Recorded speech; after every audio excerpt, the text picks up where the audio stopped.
What up? Let's get weird. That was Bill's fault. There was 3 Bills in our fucking show. Everyone in the chat freaking out because that was Bill's fault. There was 3 Bill Rupps. 1 is too many, so we had to get 2 of them out of the show. Bill couldn't find the show.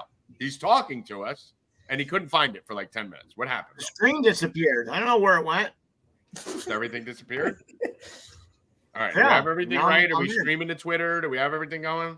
We should be good. It looks good. We should be good. Everything's okay. All right. Good. I'm going to just repost this. All right. So, Bill, welcome. One of you. Welcome. Nova Knicks. Go on. I got to wear.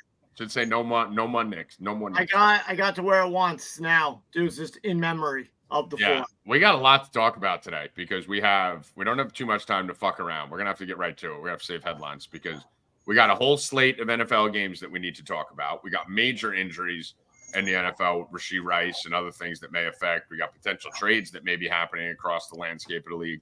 We have 2 NFL football games tonight. We got to talk about the whole baseball wild card shit. We got games going on right now. We're going to see them rig everything against Arizona next. And we got 4 baseball games tomorrow that we got to talk about potentially. So no headlines, no news, no nothing. Let's get right to it. We got to give a little prayer to the. I was going to say we're not even going to give Dikembe Mutombo his rest in peace. Oh, he died? I didn't even know that. Yeah, he died today. Oh, brain cancer. Sorry, Dikembe. That sucks. Okay, let's move on. He was a good dude off the court. Yeah, he knew him really well. So, how many times did you meet Dikembe Mutombo? Don't worry about how many fucking times I met him. Yes, not this many times. He did a lot of shit. Did Bill meet Dikembe Mutombo? Did a lot of shit for Zimbabwe and wherever he's from. I like Dikembe. Dikembe was cool. Let's go on to talking about some sports here. So we're going to start off before we break down all the fucking shit that's going on in the NFL. Let's first start off with what's going on right now live on our televisions. So we do have a baseball game going on right now. We have the Mets and the Braves playing 2 games. This is the shittiest thing that's ever happened in baseball. Teams play 162 games, and the next game that happens after this is going to be rigged.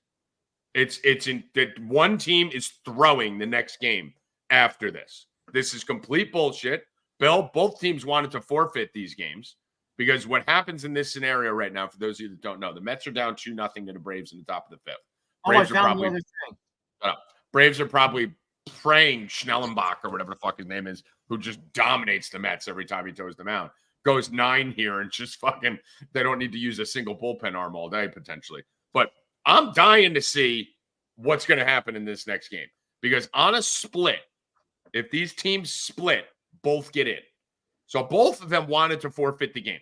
The Mets forfeit the first, Braves forfeit the second. They both get in. The league came out and said no, right, Bill, before they even could get to that point and said you're playing these 2 games because the only way the Diamondbacks don't get in is with a split.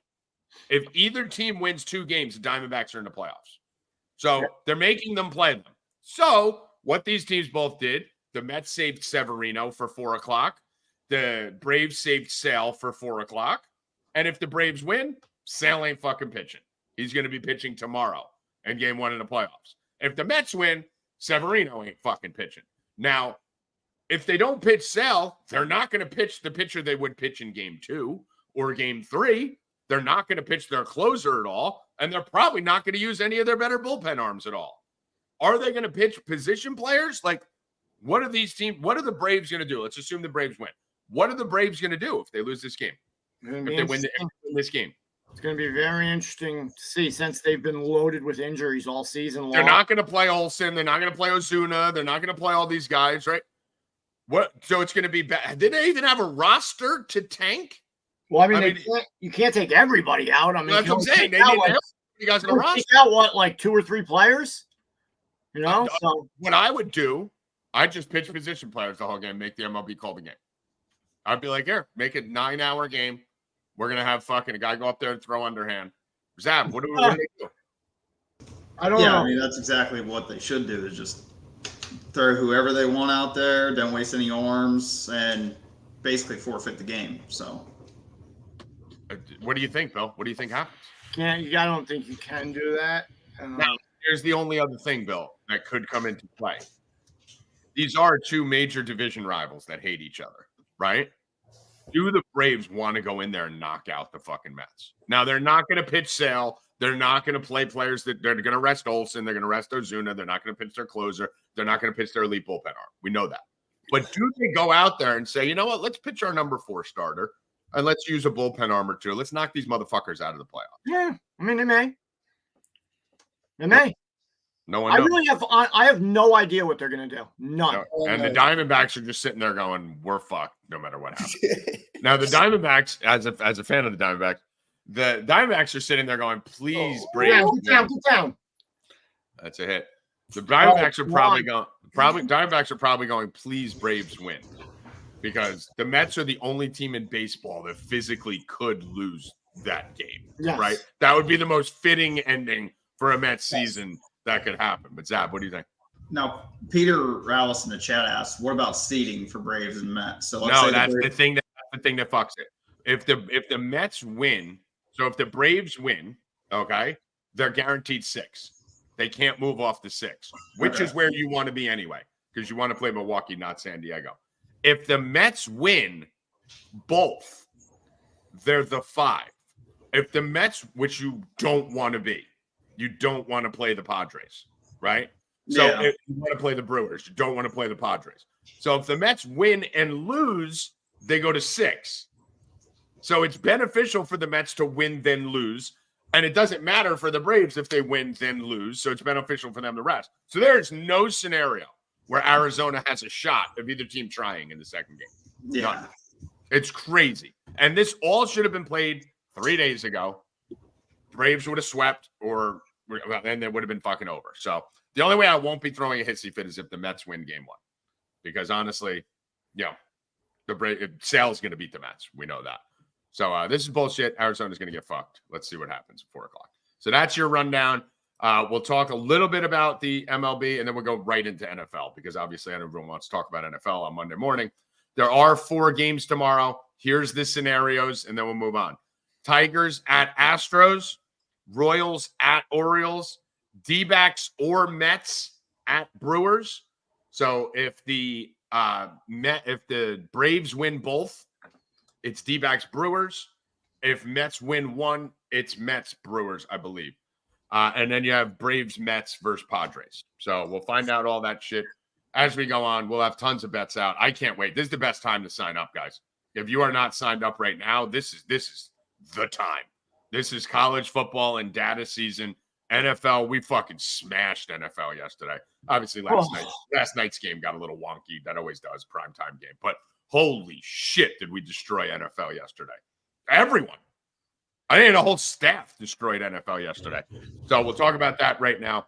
Promo's still there, guys. Click the link in my bio. $66. Run! Jesus. I changed this. It's no longer first 200. I'm just giving it. We're actually at 200 already. So $69, guys. You can get in there. Go click the link in my bio on Twitter. $69.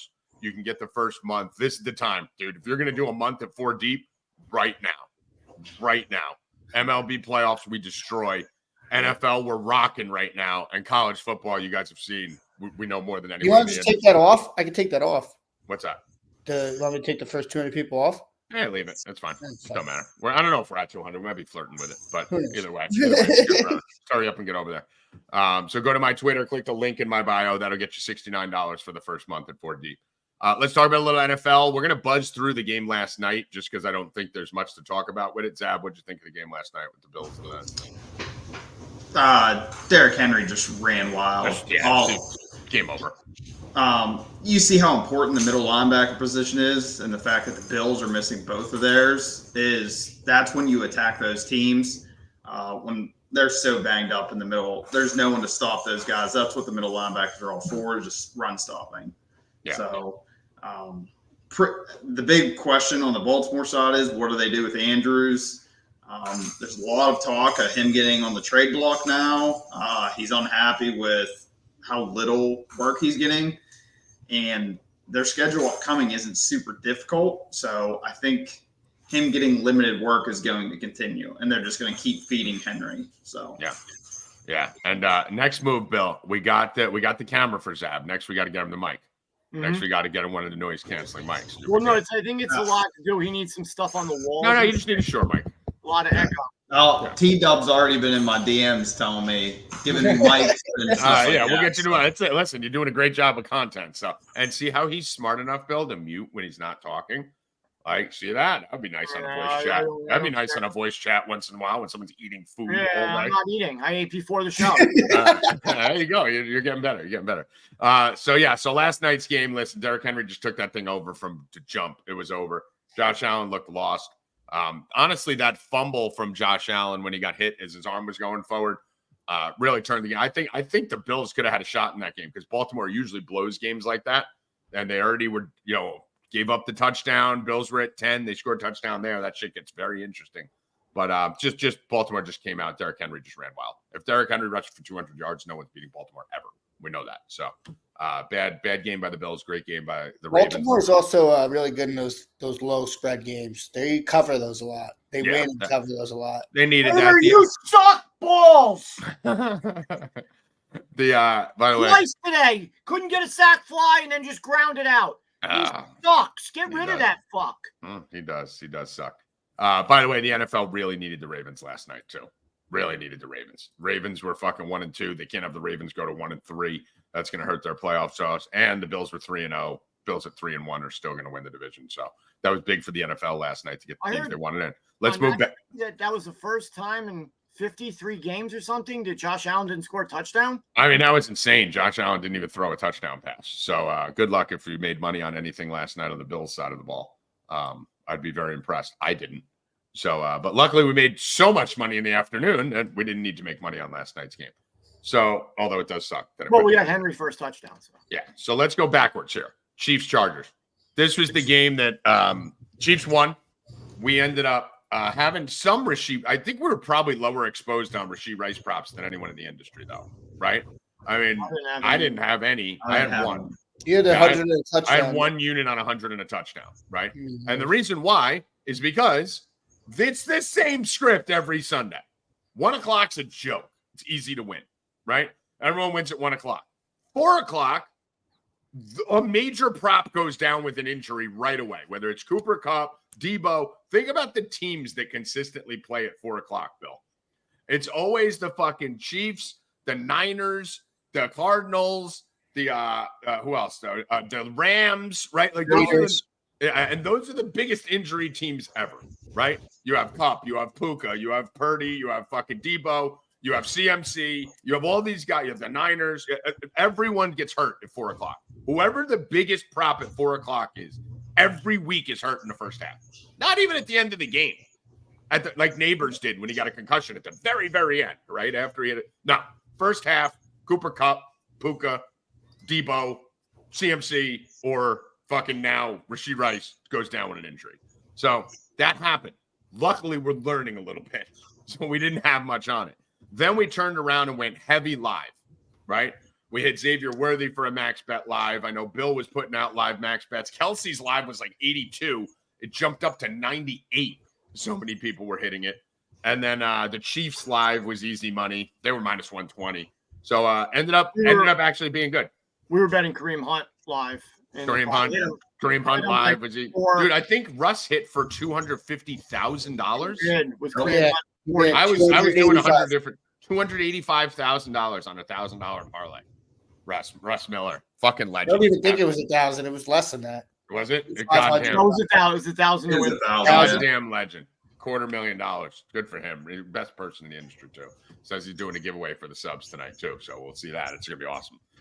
But yeah, last night was great. I mean, the builder in the afternoon, Daniels, Robinson, Harrison hit. Washington plus 3.5 was the easiest bet in the history of the world. But talk to me about what's going on here with Rasheed Rice, because I saw everyone on Twitter is retarded. I put a tweet out. Everyone's saying he's questionable to return.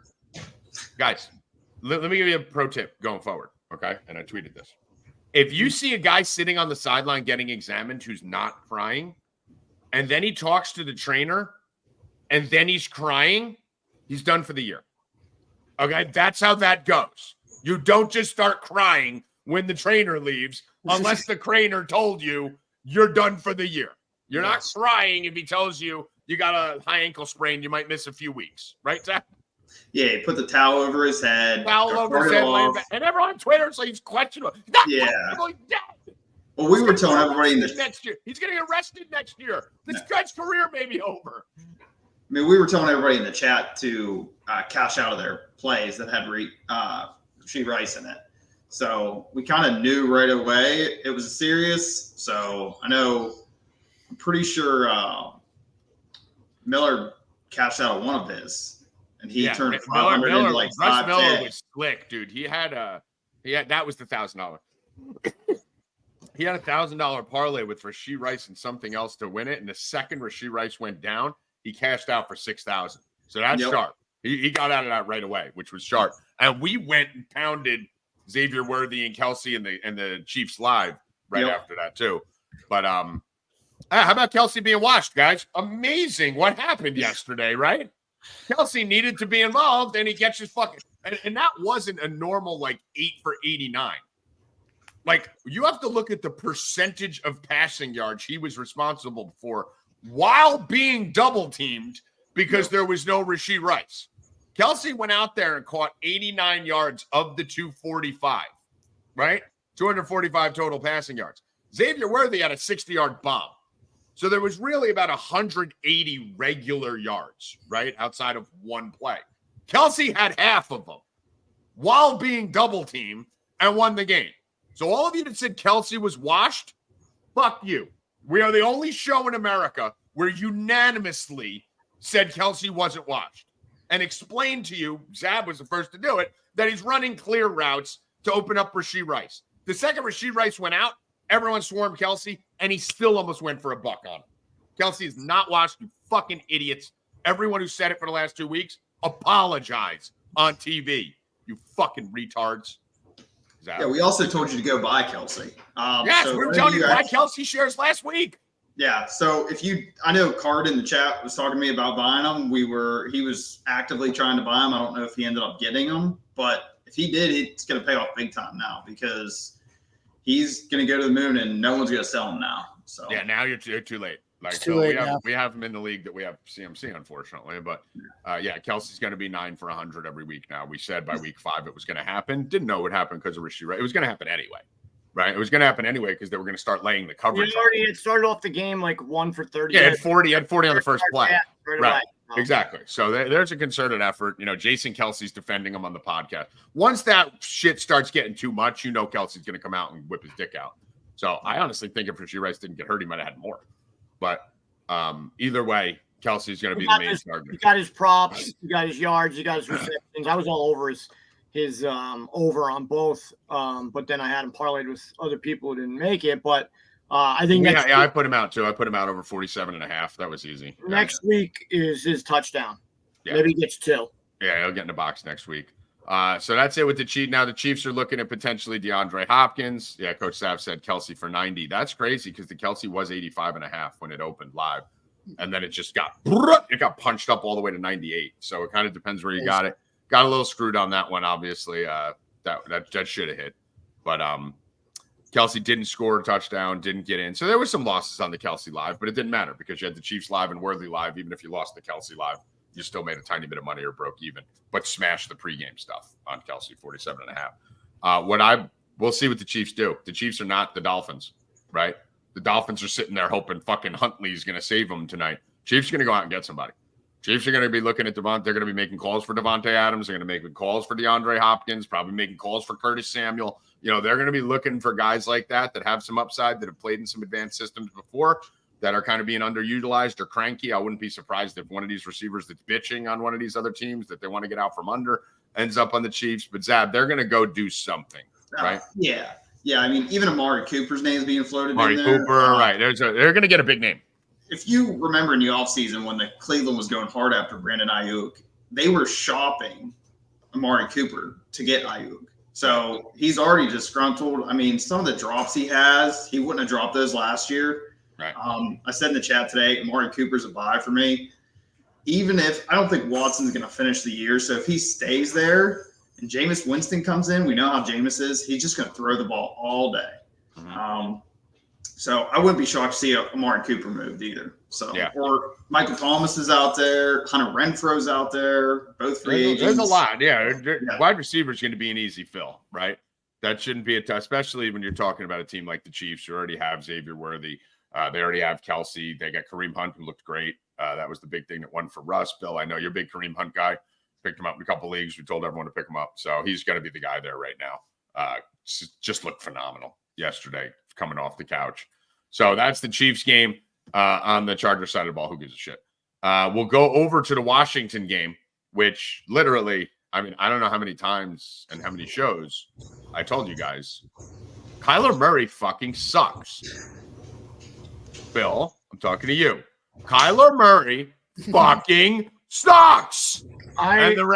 Do you admit that he sucks? No, because I gave out so many winners yesterday. Forget the bets. Kyler Murray. It's a betting show. It's a betting show. Oh, it's not when we talk about Ritter or Zach Wilson. It's a betting show. Yeah. Kyler Murray sucks. Do you admit he sucks? No, plus 3,300 yesterday. No, we know. We're going to talk about your winning plus bets. 750. You don't get to ignore a call. So, Bill, here's what happens, Hoffman. Bill spent. There's a reason why I gave out the Cardinals under 7. All right, do the Jets suck? Yes.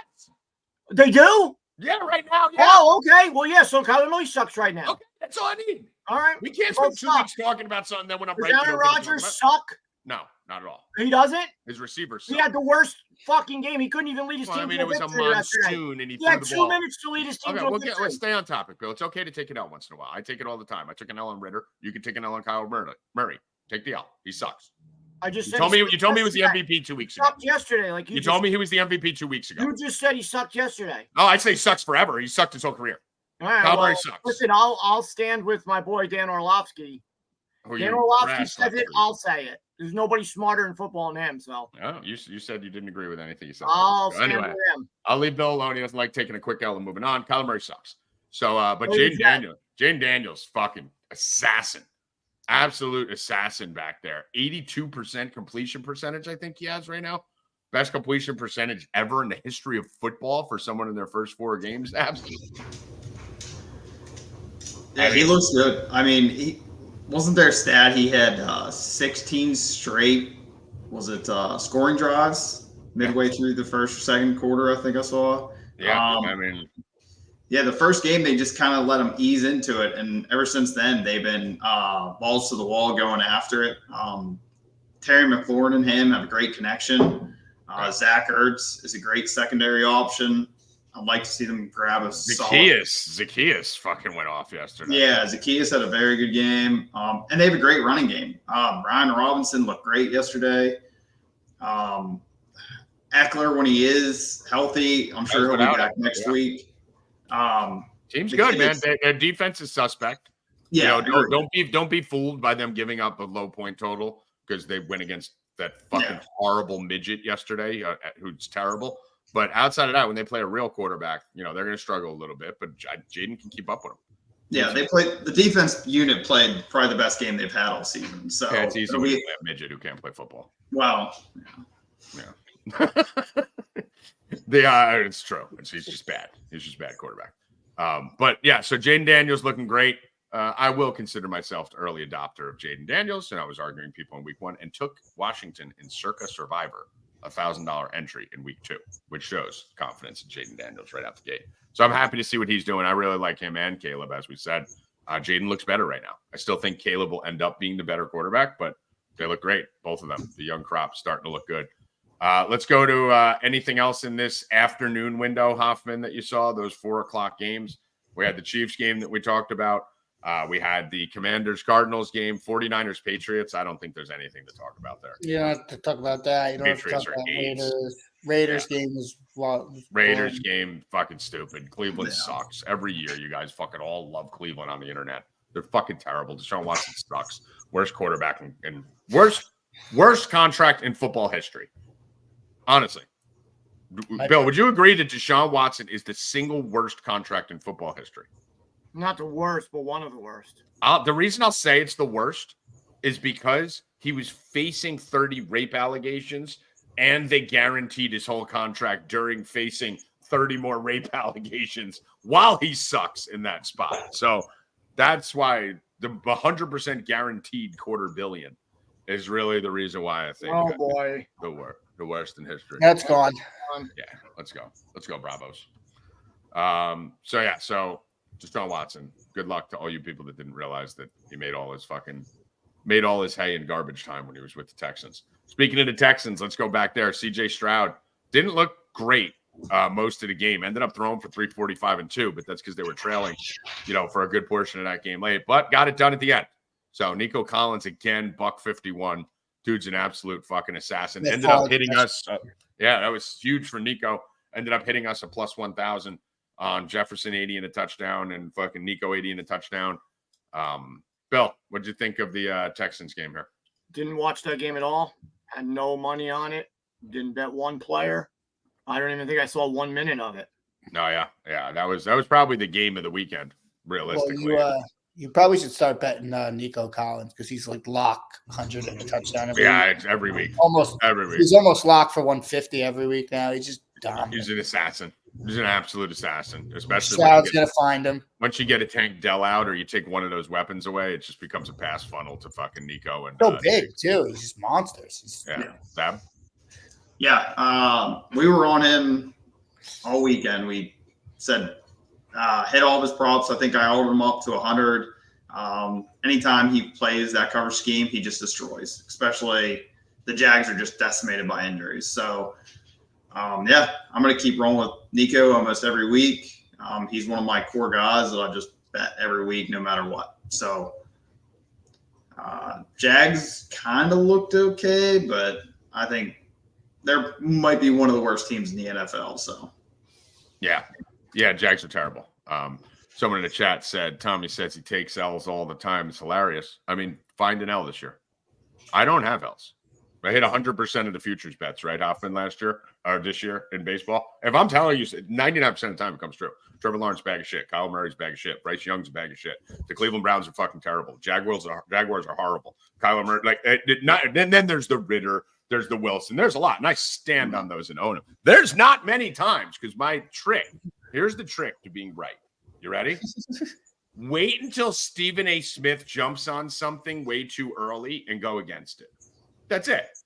So when Baker Mayfield's unstoppable, Kyler Murray's unstoppable, just go against it. Just go against whatever. Mayfield had an amazing game. He did look great. Yeah. Right now he's MVP of the league. What are you talking about? Last week we saw what happened. But he's still MVP.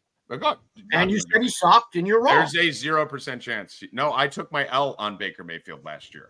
If on this show, I took my L and said Baker Mayfield does not suck. I take L's, Bill.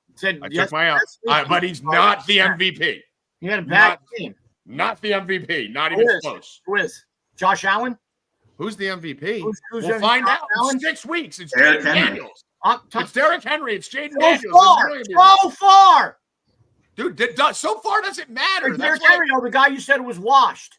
The guy I drafted in the second round. You said was washed. Of a $2,000 league. You told me he was washed. Bill, I drafted him. You told me I don't care what you drafted. Why would I draft him? He's washed. I'm telling you what you said. You said he was washed. Oh my God. Oh my God. You said he admits when he's wrong. Yeah. Well, what is he talking about? I mean, Jesus Christ. We're gonna have to start. My app's got to come out, and we got to start fucking. Derrick Henry's not washed. Derrick Henry's not washed. You said he was. Bill, you know what I also said? First of all, I didn't say that. I said every running back can succeed in Baltimore. Everyone. Anyone. Any running back can succeed in Baltimore. Anyone can succeed in Baltimore. Gus Edwards, J.K. Dobbins, to name a person, and they're going to exceed in Baltimore, which is why I drafted Derrick Henry. Hoffman, do I not have Derrick Henry on my $2,000 FFWC team? Yeah, you picked him right before me. Did everyone not tell me I took him too early? Bill, I have proof. You don't draft someone in the second round. Someone doesn't mean that. Yes, it does. What does that mean? That's the whole point of fantasy. What does that mean? You get to pick your players that you want. He came up in that spot. He came up in that spot, and you took him early. I was going to pick him next. I was right after him. What does that have to do with Tommy saying that he was washed? Because you wouldn't pick him. I Well, I don't know. Then that means you're dumber than you look. You said he's lost, and then you take him. That means you're double stupid. Wow, Bill. Wow. Let's go on to the early. I would have had him and Barkley, Bill. Tommy, fuck me. Yes. I have the single best fantasy team ever. Oh, let's hear about it again. You want to hear about it again? Yeah, let's. I'll tell you about it. Joe Burrow, Achane, Henry, Neighbors, Bowers, Pickens. You want to keep going through? We can. Let's go to Bill. Tell us about your winning bets. Well, what game are we talking about? Yeah, you won plus 3,000s and plus 800s. I already said that. Tell us what they were. I already said it. No, you just said you won a plus 3,000 and plus 700. Yeah. I had Brian Thomas Jr., 80 receiving. Pickens, 80 receiving. Chase, 80. That was plus 33.40. Bang. And then I think Hoffman and I hit 3 touchdown parlays. I'm only doing touchdown parlays from now on. 2, Hoffman at 1. And then It's weird this year, right? Touchdowns are easier this year. I'm locked in. I'm picking all. Last year they were impossible because someone running back anything else but the touchdown parlays. Yeah. And we got an open one tonight, and all we need is Montgomery. So that was the plus 200 one. Mm-hmm. Yeah. So I mean, we slaughtered yesterday as a staff. The 1 o'clock window was a joke. I see everyone on Twitter crying about it. It was a joke. Literally, my only loss was the Jets. That's it. We'll talk about in a minute. And then Koo with an amazing 58-yard field goal. Koo is back. I was back. Iced that 58-yarder. He's like, what the fuck that? Done. He's like, I'm not on the Jets. I'm not going to lose by a field goal. What a joke. What a joke that game was. We were a Pickens. The Falcons to go 2-2. They lost that game. They were in big trouble being 1-3. Yeah. 2-2 is so much better. Dude, how about Pickens dropping that touchdown at the end of the game right in his chest? Pickens is really, he needs to just slow down. I couldn't believe it. Oh, man. Bro, do you understand that cash is a plus 1,500 and a plus 1,400 for me? We would have swept the mayhem plays. I mean, right in his arms. Right in his hands. Right in his hands. The guy with the best hands maybe in football. I mean, that was insane, even with that. And then the Jets. I mean, talk about the Jets here. I'm going to brag for a minute, so I'll let someone else talk about the Jets first. And shit on them. Bo Nix, the guy who said there was complete dog shit. He is dog shit, Bill. You guys were going to win by 3. Bill, he had 60 passing yards. He's the winning quarterback. He threw for 60 yards. He won the game. He threw for 60 yards. Did he have negative yards in the first guys? -7. Would you have to go to Bo Nix? He threw for 60 yards. How do you throw the ball backwards 7 yards? You throw for 60 yards and win. And Bill's trying to want me to take an L on Bo Nix. He threw for 60 for the game. And the great backfield that the Jets were supposed to have. Now you're going to walk right into my dub. I don't even think got 60 yards yesterday. Now you're going to walk right into my dub. Zab, what show was it on last week? It was either Monday, Thursday, or Friday, where I went out for the second week in a row and told every single fucking person Breece Hall's a terrible running back. What show was that? I'm pretty sure it's Friday. Might have been on the round. Right. Friday and maybe the round table too. Bad. No, they're not. Their offensive line suck. Tell me, Braylon Allen had 8 for 34. Bill, that's 4.3 yards per carry. Okay, it's not great. That's 4.3 yards per carry in the rain, Bill. That's 4.3 yards per carry in the rain. That's 5 yards. Tell me, Dave, nobody had possessions. You wasn't getting any more than that. Bill. Breece Hall is not a good running back. He's okay. not. Javonte Williams is amazing then because he had 16 for 77 and average. The Jets have no run D. 4.8 yards a carry. The Jets have no run D. They have no offensive line. Right. But Braylon Allen is still able to average 5 a carry. That team is bad. Listen, the line is bad. Rodgers throwing for 225. They beat up on New England. The line is bad. 100%. Well, New England was a Super Bowl team. They were a Super Bowl team. I was really serious about that.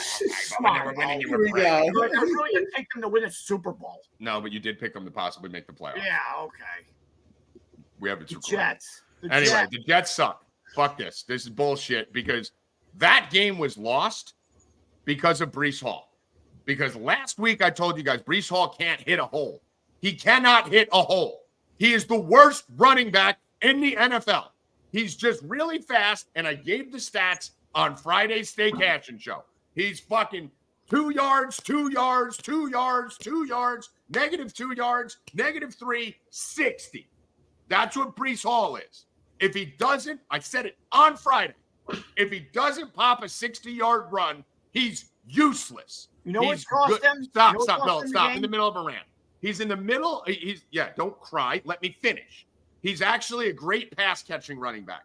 He should be played out of the slot. He should be played out of the backfield. He should catch 8 balls a game.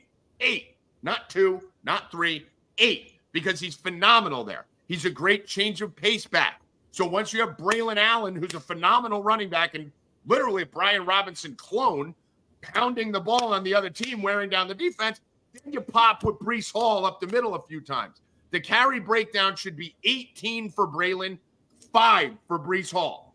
That's what it should be. And you guys finally saw it last week because the Jets lost. And I'll kick to you, Bill. The Jets lost because Breece Hall couldn't get in from the 1-yard line again. No, Twice. Why do you have a monster back? That's You part give of it the to Breece reason. Hall at the 1. That's part of the reason. The other part of the reason is that Aaron Rodgers thinks he's the smartest man in the league. He thinks he's so smart, and he loves to do that stupid cadence where he pulls everybody off sides. But then when it's 3rd and inches from scoring, he starts doing that and pulls his own team off the line because his offensive line sucks, and he cost them the game by doing something stupid. Listen. You don't do that. You do that when you're on the 50-yard line and you need a first down. You don't do that on the goal line when your back has just been stopped twice and you need a touchdown. You don't do that, Aaron Rodgers. You don't do that. So Aaron Rodgers cost them the game yesterday. Breece Hall should have gotten incorrect, but that goes to the shitty offensive line for not pushing. He had nowhere to run, and Aaron Rodgers did that stupid cadence shit, got a false start, pushed them back, and they had to kick a field goal, which meant the game. And honestly, I agree with that. I say all the time, watch Tom Brady. The one thing Tom Brady did, he wasn't the most athletic quarterback. He wasn't the best quarterback. He wasn't even close, but he was the smartest, and he was the toughest. That was the advantage that he had. What did Tom Brady do on every short yardage? First of all, Zab, I think he led the NFL in career sneak percentage, right? Quarterback sneak percentage, more than Jalen Hurts. He was a big dough body. But he would go, and it wasn't even that. He would go on first sound every time. He would rush up. You don't delay. Your linemen are like this at the goal line. The defensive linemen are like this at the goal line. You don't go, hut, because that's going to send someone off sides. And if you get the other team off sides, Zab, you gain an inch. Yeah. If you're offsides, you lose 5 yards. You get up, you look around, and the second you get under, you go, Zab. Well, yeah, but the defense is expecting you to try and draw them off sides. Right. So they're like kind of waiting for you to go. So if you're almost surprising them if you go at first noise. Yes, you just get up and go. Because the bottom line is, if you the first person that knows, I'm putting my hands are too low. The first person that knows you're going when you're under center and you tap the fucking center is the center. And he's the only one you need to block. These guys don't matter. They're out here. If you're running a sneak right up the middle, you're gone. And that's what they do wrong. You cannot do delayed cadences at the goal line. You can't do it. Bill's right. You can't do it. You cannot do that. And why is Braylon Allen not in? Why do you have a bruising back and you're giving it to the guy that's this big at the goal line? It makes no fucking sense. Salah lost that game. Zach Wilson's not looking so bad anymore, huh? Not looking so bad when everyone sees the. It's funny how this year it's the line. But last year it was Zach. No, I mean, it's not just the line. It's that Coaches? They don't have the skilled position players that everybody thought that they did. Nope. They don't have them. Listen. Well, They're not high on skilled position players on offense. Well, you have to look at too, Bill, on the defense side of the ball. They're without Hassan Reddick and they're without CJ Mosley. So their run game. Everybody knew Hassan Reddick wanted a contract. Well, I blame that on the They coaches knew too. that when they traded for him. That's their fault. I blame that on the coaches too, Hassan Reddick. Oh, yeah. That's their fault. This is all Robert Saleh and Hackett. Did you hear what Breece Hall said after the game? What? He sucks at football? That it's every time he goes out there, it's 11 versus 1. That the whole defense knows he's getting the ball. Yet Braylon Allen doesn't seem to have 11 versus 1. Yeah. The thing so about he it took a is shot at his O-line, his quarterback, everybody. So well, here's what happens, because that's leadership, right? You don't hear that shit from the Chiefs. You don't hear that shit from other teams that have good coaches. You only hear it from teams like the Cowboys. You hear it from teams like the Browns. You hear it from teams like the Jets. because these are notoriously fucking failure franchises over the last 20 years. That's leadership at the top. What happens is this. When you have a bad offensive line, you have to hit the hole immediately, correct? Because they can only block for 1 second. Braylon Allen gets the ball and takes off. Breece Hall wants to dance.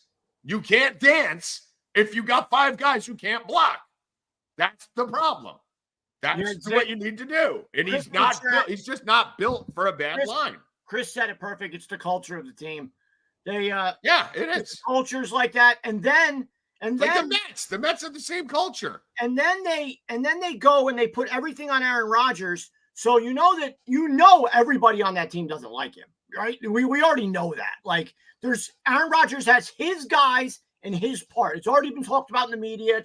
They've already debunked it. When something comes out and says that Aaron Rodgers has divided the locker room, he's divided the locker room. Of course, right? He's polarizing. Yeah. If you're not his guy, you're not his guy. Right. Half the guys love him and half the guys hate him. They made him such Superman-like on that team where he's higher than the coach, higher than the offensive coordinator, higher than basically the owner. He's basically the owner. It's the owner. No, Bill. He is the owner and the GM. Yeah, pretty much. Dude, Alan Lazard, Randall Cobb. Like, how the fuck did these guys get on the Jets? Aaron Rodgers is the GM, too. Yeah. He's everything on the team. And the problem with yesterday was, I mean, you can't blame the defense, even though they've been getting gashed on the ground. They got gashed on the ground yesterday, still 31 carries for Denver. You can't let a team beat you. Threw for 60 yards. Threw for 60 yards on the road. And we lost. That light on Namath's face. Yeah. And now it's blaring like I can't. Well, now you just made 700 people see it. So now I can't see it. I have to put well, Bill, great, because I was trying to fix it before the show, and now you just come right there. All right, well, deal with it. It's dark in here. I got to get that other light. No, I can't. No, it's not about you, Bill. You just made 700 people now. Brings it up middle of the show. Yeah, he's dude. Hoffman. There's never anyone less meant. I try not to look at you during the show. Never anyone less meant. You scare me with your videos and your fucking snake face and. Yeah, that's right. Well, I'm going to scare you if the Mets lose the second game. Trust me. But listen, the bottom line with the Jets, Aaron Rodgers played fine. What routes were they running at the end of that game? Garrett Wilson just ran a seam route, Zab, and didn't even turn around. Did you guys see it? He had a seam route for 30 yards, and Aaron Rodgers like this, like what? Didn't even turn around. Yeah. I think him not practicing really or playing any preseason, they're still trying to get used to each other, and I mean it might take till week 5, week 6. That's why he kept throwing to Lazard. Yeah, that's why. Yeah. We smashed the Lazard props. Lazard everywhere. Played him in fantasy. Lazard over 30. Because guess what? If it's remotely close, he's got no rhythm with Garrett Wilson. No. Garrett Wilson runs the routes he wants to run. Like, that's the thing. Garrett Wilson is phenomenal. He's an incredible talent. I love Garrett Wilson. But he runs the routes he wants to run. And that would happen all last year with Zach Wilson. Except the difference is when Garrett Wilson would run his choice route out of nowhere, when he's supposed to run a flag and he decides to cut it off because he sees there's an opening, Zach Wilson would make the wrong throw and the media would murder Zach Wilson and Garrett Wilson would come back to the huddle like, fuck you. Now it's Aaron Rodgers going, what are you doing, bro? What are you doing? So if possibly the greatest skilled quarterback of all time can't get on the same page with Garrett Wilson, why are we killing Zach Wilson for not being able to do it last year with Hackett behind him? Maybe everyone needs to really start looking at what's going on with the Jets and understand Breece Hall wasn't that good when they were running him 20 times a game with Zach Wilson. Garrett Wilson really isn't that great run routes that he's supposed to run because he can't even get on the page of Rodgers. And everyone else that was done the receiving core back then has been cut. Randall Cobb and all these guys. They're all gone. Maybe go out and trade for Zach Wilson, Miami. Maybe get that done now after tonight when you see what Huntley is. Bill, what other games do you want to talk about? Colts, Pittsburgh, because we were all on Pittsburgh, right? I think every one of us. That was crazy. I didn't bet it. Country, everybody. I didn't bet it. Was it Richardson leaving the game that won it for them, even though they were up? I mean, they were up before early. They were up early before he left. I mean, he only completed. He didn't do anything. Yeah, I mean, really. Was it Flacco who brought them to a victory? Listen, because Fields played great. Second half he did. I don't know what game you were watching. First half, he was miserable. No, he played great against the prevent. 312 yards. Yeah, Bill. The rest of us watched the game and don't look at the box. He played great. No, he did not. The whole second half, he played amazing. Yeah, exactly. You missed the first half. Yeah, the first half was rough. You were in the car. He was a disaster. All right, but he played amazing. All right, well, he's the reason they were down 17-3. He was a fucking disaster. And he was fumbling and shit. Fumbling, throw the ball in nowhere. Who came in and brought them the win? Listen. Yeah, they were up like 14-0. 17-3. Or would they have scored those other touchdowns without Flacco? I mean, listen, they were up 17-3. They probably would have just jammed Jonathan Taylor down their throat like they did. Flacco played great. Flacco always plays great. I mean, we watched it last year. These are the type of guys, Andy Dalton's, Joe Flacco's, that you need as your backup. We've said it on the show 1,000 times. Started with the Tua debate. You can't run out and have your backup quarterback be Skylar Thompson or fucking someone like that. You have to have your backup quarterback be even a Russell Wilson, who everyone thinks is washed and sucks. That's a great backup. He's an average starter. He should be starting on multiple teams. He should be starting in Miami. You get Joe Flacco on the bench when Richardson gets hurt. Not one person thought the Colts were dead. Did any of us go to hit the Steeler money line when Richardson got hurt? No, if it was tied, we probably all would have hit the Colt money line, right? Like, that's what you have to do. That's what smart franchises do. The Colts are actually a pretty smart franchise. They do the right thing. Does it work out all the time? No, but they do the right thing. They take the right chances, and they love veterans at quarterback.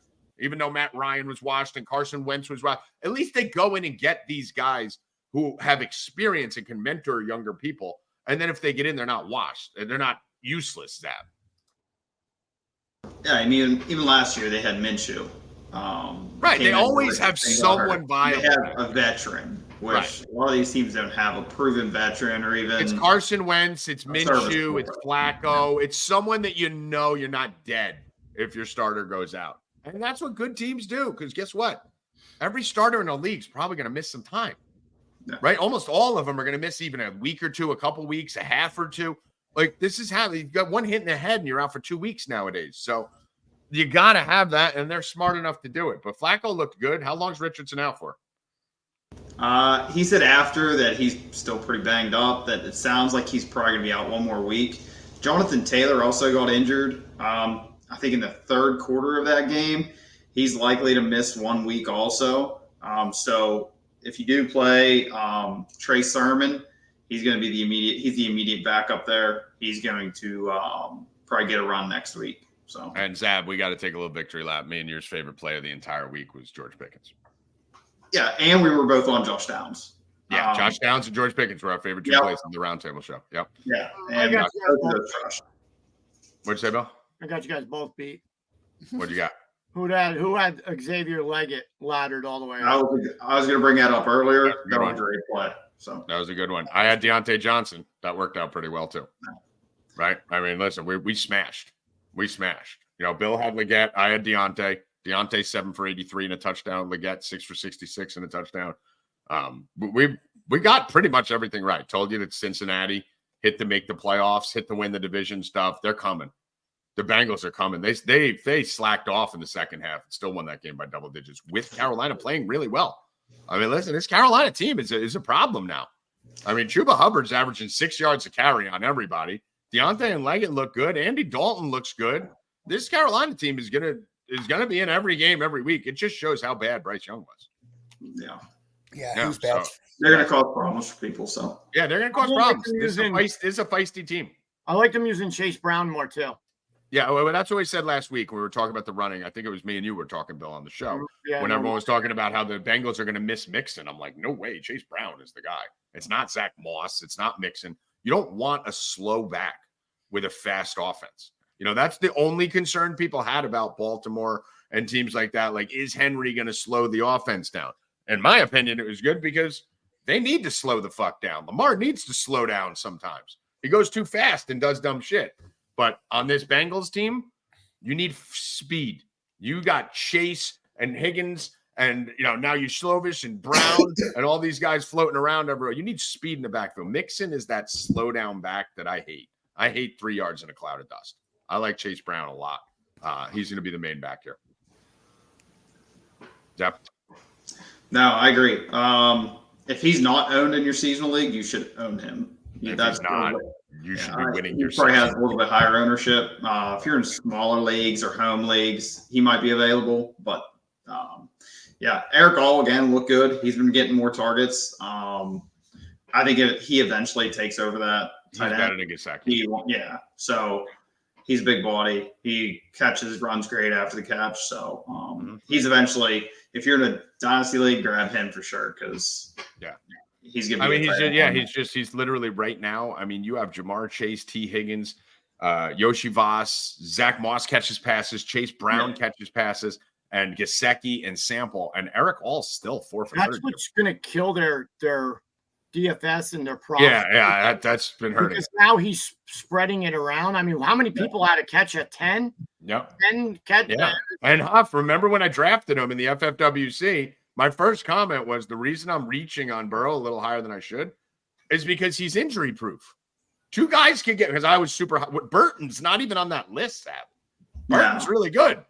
Burton didn't even have a catch. When was the last time Jamar Chase only had 3 catches? Yeah, I mean, but Burton's really good, and he's not on that list. He's a guy who's out there too. So that's the reason I was so high on Burrow coming in, because it's the first year where he's not reliant on Jamar Chase or T. Higgins being healthy.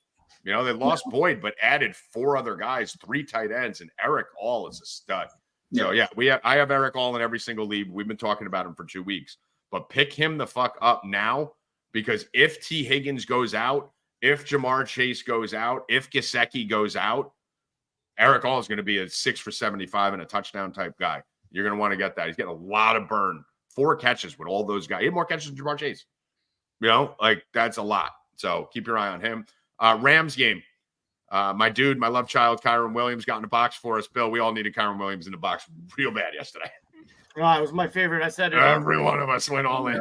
I said it on here Friday. It was my favorite play of the week. Minus 150. Thank God he got in. Score. I had him in so many parlays. Aaron Jones not scoring though really killed it. Killed a lot of stuff. Not getting that touchdown. What was going on there? Bill, I have no idea, because they were at the 1 like 3 times. I mean, it's like they intentionally didn't give Aaron Jones the ball. You want to like have him score? Faction. Big Tips was all over it on Twitter. Yeah. Every naked girl on Twitter was all over it. I'm telling you, that was the cheating. There was the number 1 most popular play of the weekend. The number 1 most popular prop bet, I think it was MGM or Caesars, whichever it was Aaron Jones to score a touchdown. The Vikings scored 4 touchdowns. What's up? Aaron Jones. Didn't know what he said? Aaron, I said. Oh, you said Eric. No, I didn't. Rewind. I don't even know who Eric Jones is. I'll rewind it. I said Aaron. I'm almost. If you didn't, let me say something. If you didn't, then I have a mental block. Okay. I heard Eric. Hold on. I'm gonna listen to it. Hold on. I'm saying it right now. Hold on. I'm saying it right now. All right, it's coming. It's coming right here. Can you guys hear this? No. Yes or no? No. Okay, it's coming right now. Yeah, I said Aaron Jones. Eric? I said Aaron Jones. I was going to say, I thought you said Aaron. Yeah, you have a mental problem. I guess no, the way you said it. Like, no, you have a mental problem.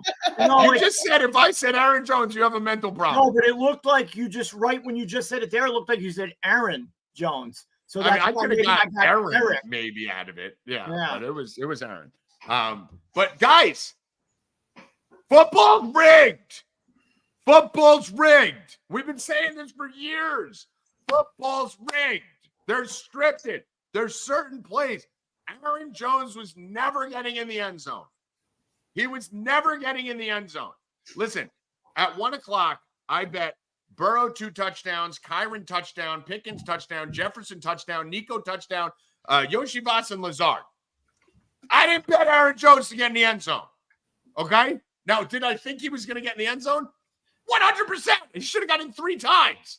The guy guaranteed it. We talked about it on the round table. We talked about it here. It was the best bet you could make. It was. There was nothing wrong with the bet of Aaron Jones to get in the end zone. Nothing. It was just, that's why it wasn't happening. And that's why I didn't put it out. It was never happening They cheat, dude. Bill, last year, they don't let the number one most popular touchdown prop win.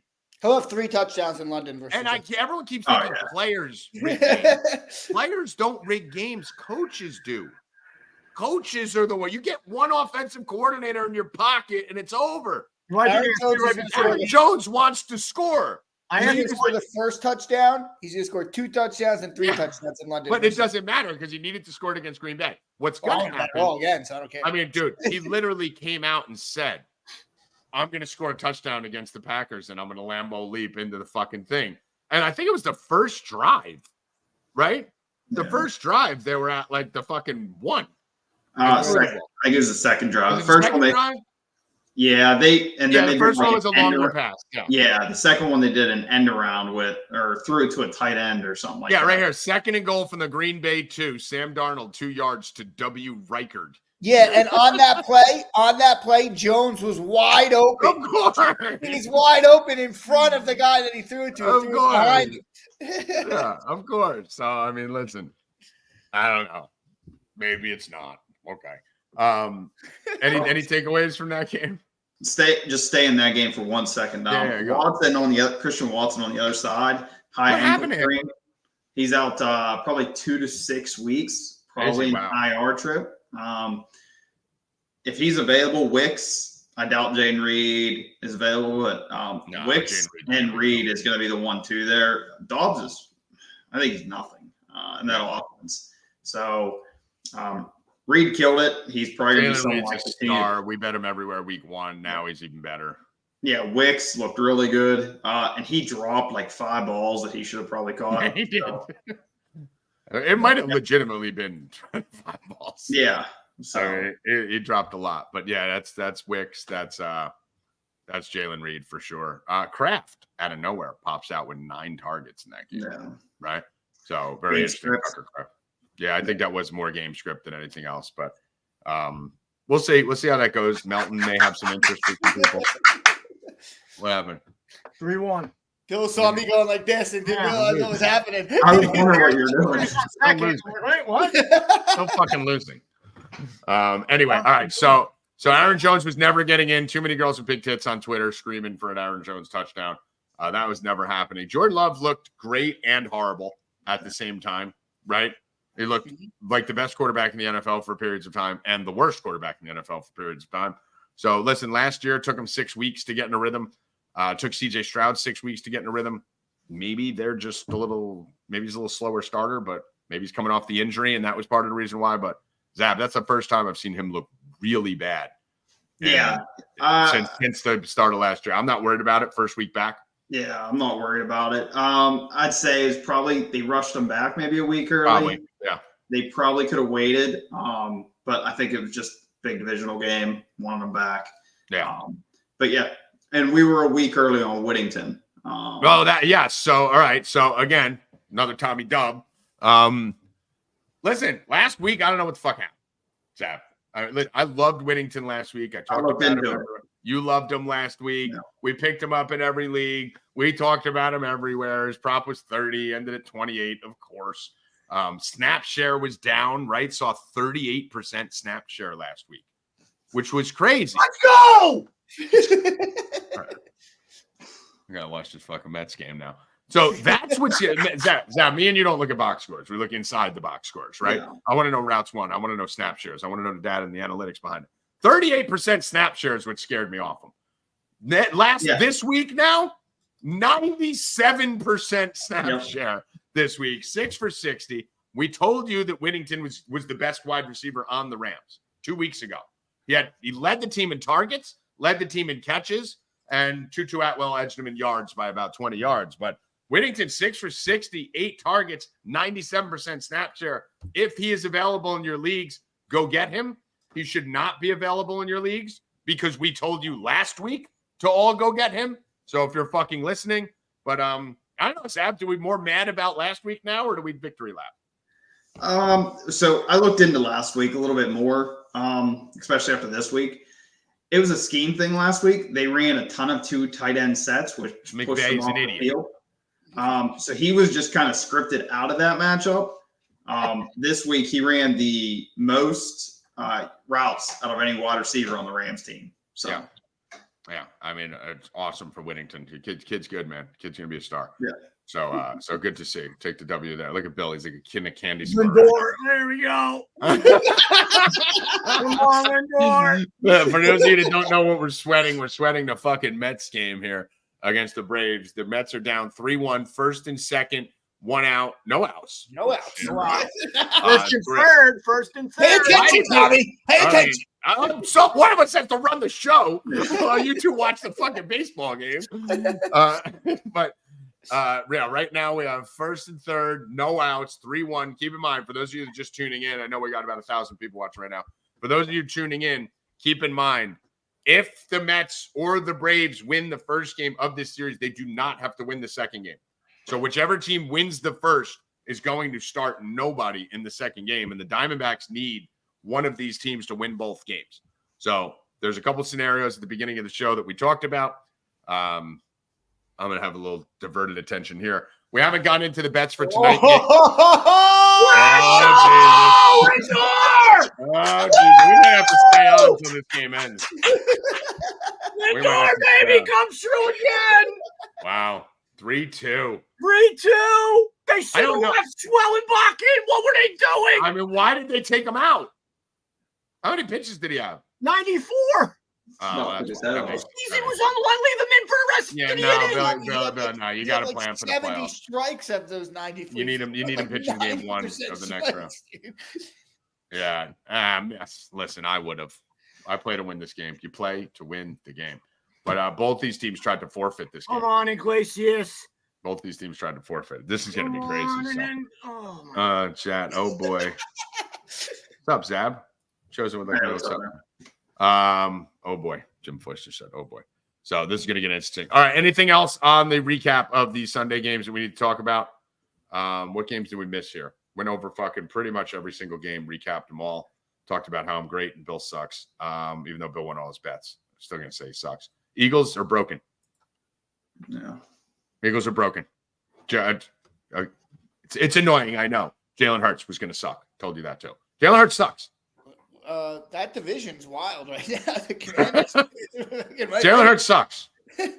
Do we agree now Jalen Hurts sucks? Constantino, if you're out there arguing with me about this fucking guy, he sucks.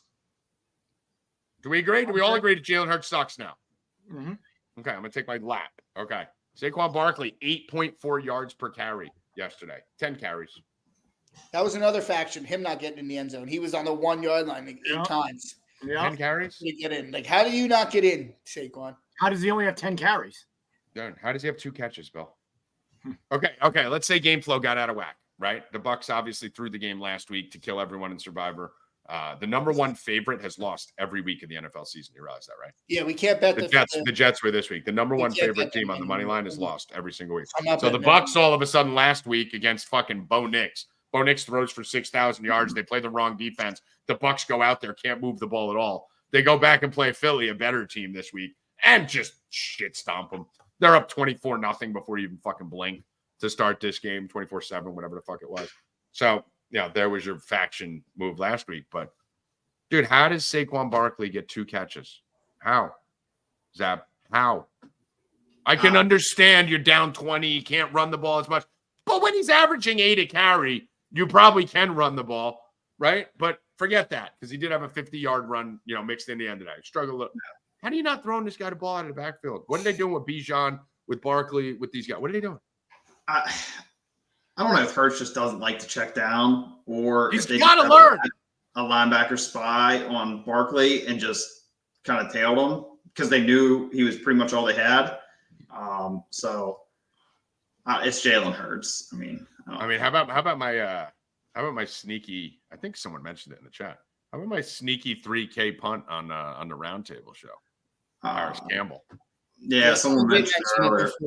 Paris Campbell. Not only listen, that game was better than it looked. Paris Campbell was 4 for 17. Right? He was second on the team in targets. Second on the team. My God! Let's go! Run! Let's go! Let's go, Iglesias! Tie it up! Sing your fucking song! Let's go!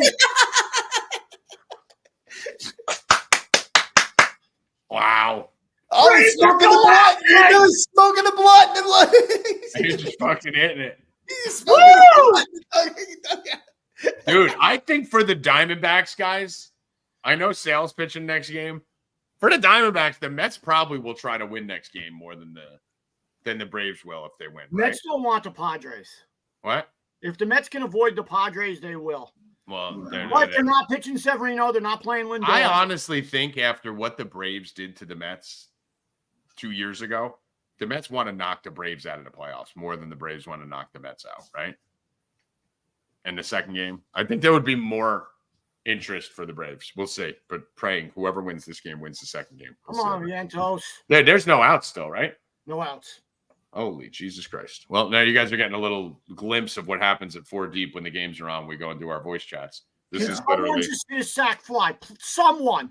This is someone. Jesus. Oh, Jesus. 3-3. First and third, no outs, top of the 8th. This game was 3-0 heading into this inning. Bill's going to fucking have a heart attack by the end of the day today.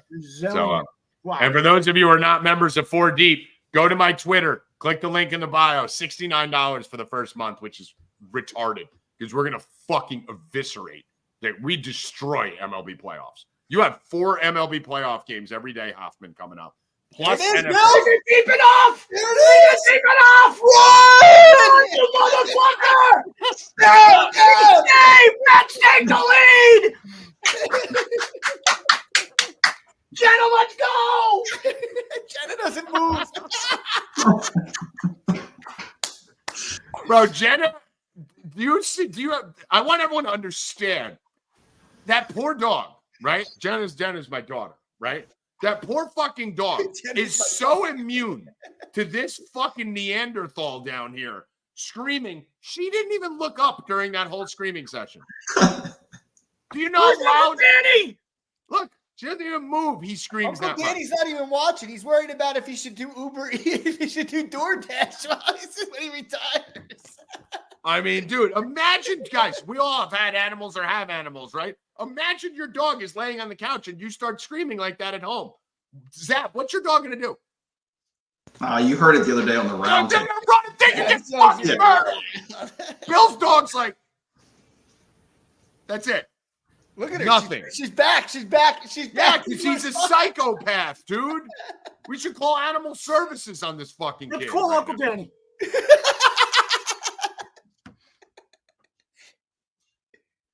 Are you calling him? Yeah, it's ringing. This guy's not going to pick up? I mean, come on. We're just turning this into... How's he not pick up? Hello? Yo, are you watching this? Oh, yes, I'm watching this. Let's go! Let's go! I'll call you right back. Well, you're on the air! You're on the air! Oh, you are? Oh, now you don't have to go, dude. It's Oh, my fucking God. John! Oh, Uncle Danny! We're going to the playoffs! Let's go, Mets! Let's go, playoffs! Fuck yeah! He gets on the phone and the Mets launch running outer space.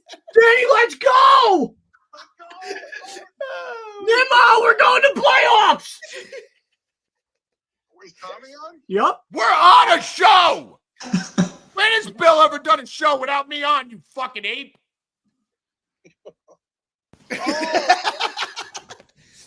All right, Danny. Danny. All this time. Get him out of here. We're on stage. What show are we on? Get him out. Bill, get him out. He's done. He said, what show are we on? Get him out. Guys, we're just turning this into a live sweat show at this point right now. We're on Twitter. Woo! Bill, is he not regressing worse than anyone in the history? Yeah. I mean, Danny was the second we told him. We gave him all that praise. Dude, this is the key to this company. Here's what happens. People He's come been a into this disaster. company, right? No one knows who the fuck they are. We give them a spotlight, Bill, right? They get a little popular. We tell them they're doing good, and then they go to shit. Danny, every time we tell him he's doing good, he goes to shit. Danny's the shit. prototypical take one step forward, 3 steps backwards. And by the way, this is a new live viewing record. We have 1,000 people watching right now. So make sure we give out good bets tonight right here. But yeah, so we'll be doing a live stream tonight. Fucking Danny. What a piece of shit. Wow. Mets. Wow. That was fucking crazy. What's going on right there?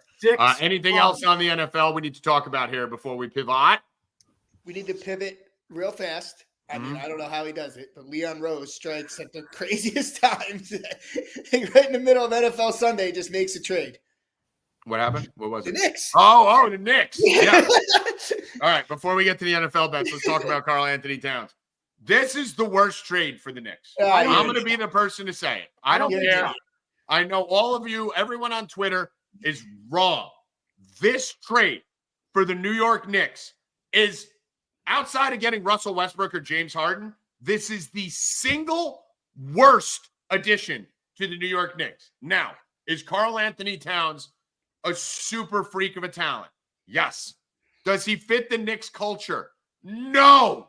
He is the furthest thing. He is the anti-Knick culturally. You got rid of DiVincenzo. They could sit there and say he wanted to leave. Everyone's going to say they wanted to leave when they realize his minutes were going to get chopped in half after the Bridges trade. I'm not worried. I think DiVincenzo's a good fit.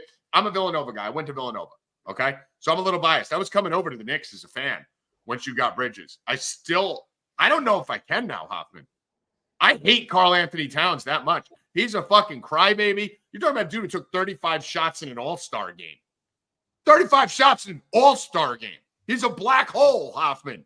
Every single game when we watch the Timberwolves, we're sitting there going, stop shooting the ball, Towns. Towns, play defense. Towns, stop quitting.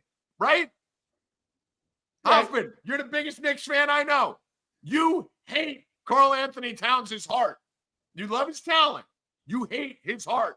And that team is built on heart. Not only heart, but Josh Hart. Hoffman, I think this is the worst cultural trade I've ever seen. Worst. What do you think? I think you're dead wrong. Okay, talk to me. Talk to me. All right, well, first of all, the reason why they did it was, one, you said DiVincenzo was not happy, which not many people know. Not buying it. Not buying it. I think that was made up. Well, it's the truth. Okay. So that's listen, by the way, I want to say, Chosen said Randall blows. Randall was never staying on the Knicks, guys. Randall was always going. It wasn't a matter of. No, Randall was never. Yeah, Randall was always. This trade has nothing to do with Randall or anything. It has to do with, Randall, is Karl Anthony Towns the right fit for the Knicks? I think he is. I mean, if there's no one else, they need big men. His name's been floating around for 3-4 years now with the Knicks. He's from New Jersey. He's a cancer.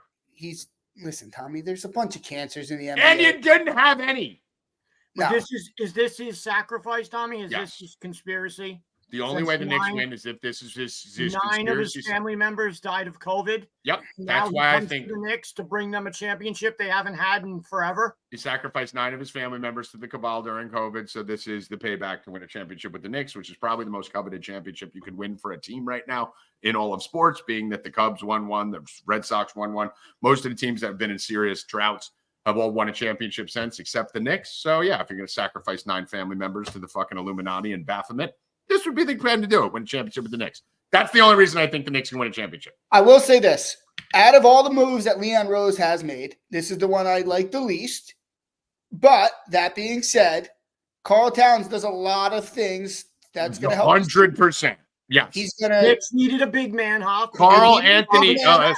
I think his talent, I just want to be clear, his talent fits every team in the league, right? He's one of the most talented big men in history.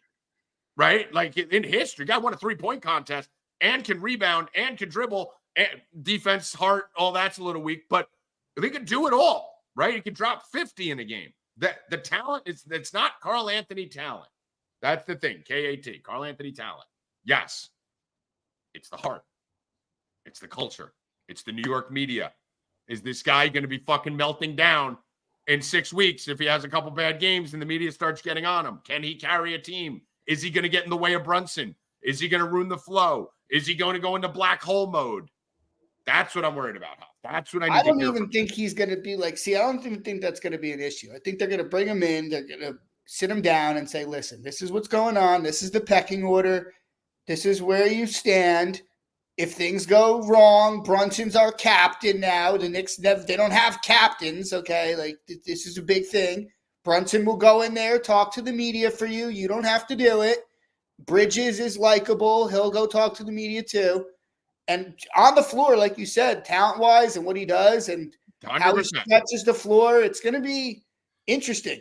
I mean, It's gonna be not many interesting. teams I mean, are there enough basketballs to go around? It's gonna be interesting what Thibodeau does because Thibodeau usually keeps all the He starters. plays 5 guys every fucking 40 minutes, Is right? he gonna? How much is he gonna play him? Is he gonna use them in defensive situations? Is he gonna take them out at the end of games? Well, the Knicks are also really deep. They added a bunch of veteran guys on the bench that are never gonna fucking play. Yeah, they're going to play. They're never gonna fucking play. Yeah, they might play. They're see what's never going gonna fucking play. You know that you can add whoever the fuck you want on that bench. They just added Bridges and Towns, and they're never gonna play. Thibodeau never plays anyone on the bench. You know that. We're going to see. The veteran guys on the bench are going to be bitching. Yeah, that is true. Thibodeau has already coached him too, so which is a plus. They need to. The key is going to be keeping Towns and OG healthy. I mean, those two guys get hurt, so if they could stay healthy, I mean, OG's listen, dude, good. we looked at it last year, right? Hartenstein never fucking played during the season. Ended up being a beast in the playoffs. McBride never fucking played during the regular season. Ended up being a beast in the playoff, right? You had a lot of situations like that, and I think they kept Milton or whatever the fuck the other kid's name was. These guys are going to rot on the bench. You're going to have talent rotting on the bench. And you got to That's remember, what's going to happen. Thibodeau. I remember now.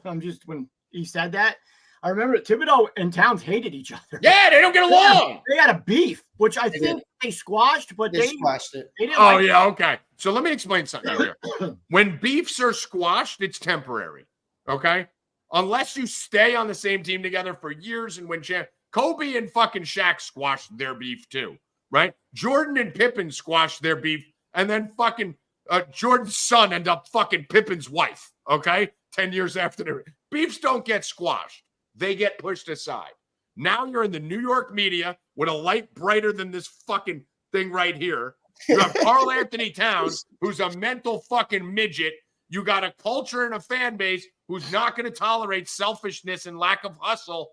And you got a coach who used to hate the player. This is a recipe for disaster. The Knicks were one player away. They got Mikal Bridges. That's all they needed. Now, you had to get rid of Randall Hoffman. I agree with that. You did. Randall was going, right? Yeah, he wanted. You did need a center. Going to give it to him, right? You did need to go out. I would have loved to see them go out and get and I don't know if these guys are available contractually. I'm just saying the type of player: a Naz Reid, a Yusuf Nurkic, a Clint Capella, a Zubac, right? Like that's the guy. They haven't. The reason why he did this also is because to go get Towns, like. Dude, Robinson got hurt. They have Mitch Robinson. He got hurt, and now you don't have to bring him back. Like right, he's out go to get December. a Clint Capella. Go get a fucking, Hartenstein 2.0. Like, if you want to step up, go get a Vucevic. Go get this also sets them up for the future to get another guy too. But you're not going to trade Randall for any of those. You're not going to trade Randall for any of those. Yeah, you're not. I get it. Well, you'll get them and another piece. Yeah, you're going to get him and another player. You have to trade Randall. They had to trade Randall now because he wanted an extension. Bro, I agree with that. You're not going to trade Randall for those guys. Well, you're not going to. You don't trade him for a cancer. Who else would you trade him for right now? You're going to get two guys. I mean, it's cancer, but you guys, everyone in here had him going to the finals last year. Right, and we realized he's a cancer. He's a bigger. We were all screaming for Naz Reid. Jet Towns got benched. I understand that. Benched in the playoffs. Did you guys forget? We still have him. Anthony Towns was benched in the playoffs for not trying on defense. Not because he doesn't have talent, not because he can't score, because he's a black hole who doesn't play D. Naz Reid was the one we were screaming to get in. I'm telling you guys, it's a cultural disaster. Cultural disaster for the Knicks. We will see. Talent is all there. You guys are stacked talent-wise, adding Bridges and Towns and only losing DiVincenzo. There's going to be some problems. There's a lot of mouths to feed on that team. But, we just need a Lindor single to cash your parlay. Bottom of the eighth. Braves have the leadoff runner on. Mets bullpen's coming in. Let's see what's going on here. I told you, my parlay or your parlay was going to hit. One of all right, let's go to NFL. Let's give some bets out. All right, we haven't talked about it at all yet. Tonight's games. So basically, the recap destroyed this week in NFL. easiest NFL slate. Last night sucked. Last night's game was a disaster. It's prime time. It's always a disaster. I knew the Ravens were going to win, and I forgot to put it out. It was on the phone. Yeah, you love the Ravens too. That's Yeah. So destroyed that. College football was fun, even though Miami got built. Real quick, can we touch on this? I don't think people understand. I put out the call on Army, nailed to the number, right? Navy was our biggest bet of the entire weekend. We had Navy everywhere. Navy destroyed. We had Navy everywhere this weekend, okay? And they monster. We have Horvath to win the Heisman. We have Navy to win the national championship. That was a good call. Right? Navy mopped UAB. That line was terrible. I actually made a little video I put out today. But, Bill, the Miami game, what people aren't understanding, the video that I put out said Miami's going to get up 10 and then an avalanche is going to happen, right? They were up 14-7 and threw that pick at the 10-yard line in the end zone. If they score there and go up 21-7, they win by 40. Yeah, catches everything. If they don't, they almost lost outright. Yeah. In college football, what a lot of people don't understand. Came down to that one catch. And the only touchdown that fucking Virginia Tech got early was on a fumble in their own end that they basically walked right in. So that game could have been like 28-0 early on. Luckily, we doubled down and tripled down on the Miami money line and ended up making most of it back, if not all. Yeah, it was a good call by you again. I don't think a lot of people understand that interception was a 35-point Springer. It was huge. 35. Right. Huge. In college football, swings aren't 7. They're 30 on plays like that. Do you want to jump to our other game real fast where it was heads up, me and Hoffman against you? Where's what?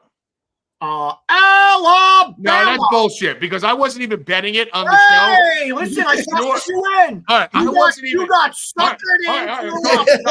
All right. First of all, you did not deserve to win that game. At all. They scored 3 points in the second half. Carson Beck threw that game, clearly. And then at the end, I actually went on Twitter an hour before it happened and said there's 100% chance this game ends with a Carson Beck interception and the game, which it did. Georgia is the better team. Carson Beck was throwing the ball directly to the other team, not like right in their chest. So Georgia's still covered, and we went back in and hit Georgia. And screw the 60-something% of you who voted for them with Tommy instead. I mean, listen, they were the better team. They should have won the game. Well, hey, we won. Congratulations to me. You did. I didn't even want to bet it. You baited me into betting. You put it out as a max bet. I know, because you baited me. You got to understand, my hatred for you is so much bigger than my money. Like Tommy wasn't going to bet it, and then you said you bet literally said Alabama, I'm not betting and then he it. went into And then every you started. Yeah. Come on, Nets. Let's He go, was Braves. Let's go, Braves. Let's go.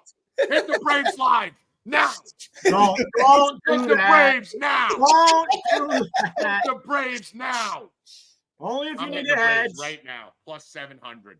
Only if you need a hedge. Hit it now. Hit it again. All right, bring in Diaz now, please. Like I said, Bill, my hatred of you means more than my money. I'm actually pounding this right now. Hold on. I'm hitting this. All right, you guys talk for a second. I'm going to go. Bring in Diaz now, please. Braves plus 7. Yeah, no, that Alabama game was wild. I agree with Tommy. I mean, Georgia should have won. All right, we got 2 games tonight.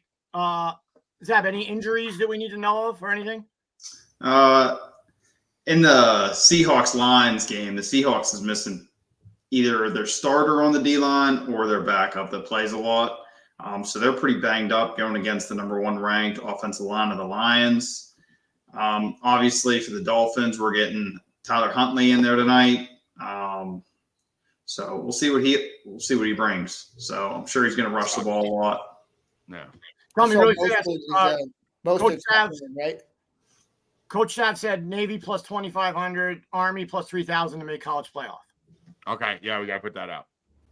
That's right. They're up now. I asked everyone to tell me yesterday, and of course, no one did.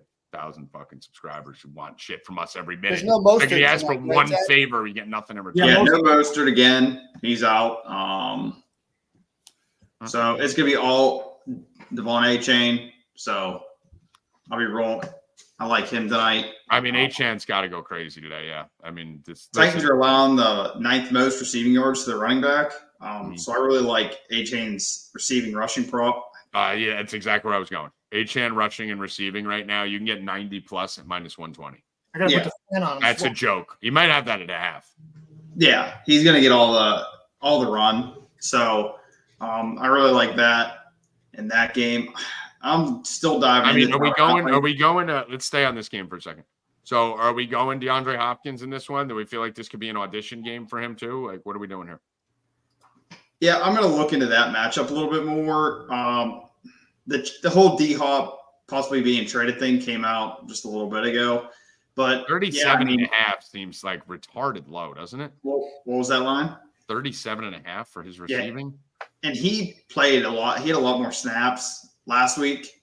So you got to remember, D-Hop is coming off an injury, right? So yeah, he did. Obviously in the first week, I mean, he played like 25% of the snaps. He went up to I think almost 50% snap share last week. I still don't think he's perfectly healthy yet. I don't either. Fine.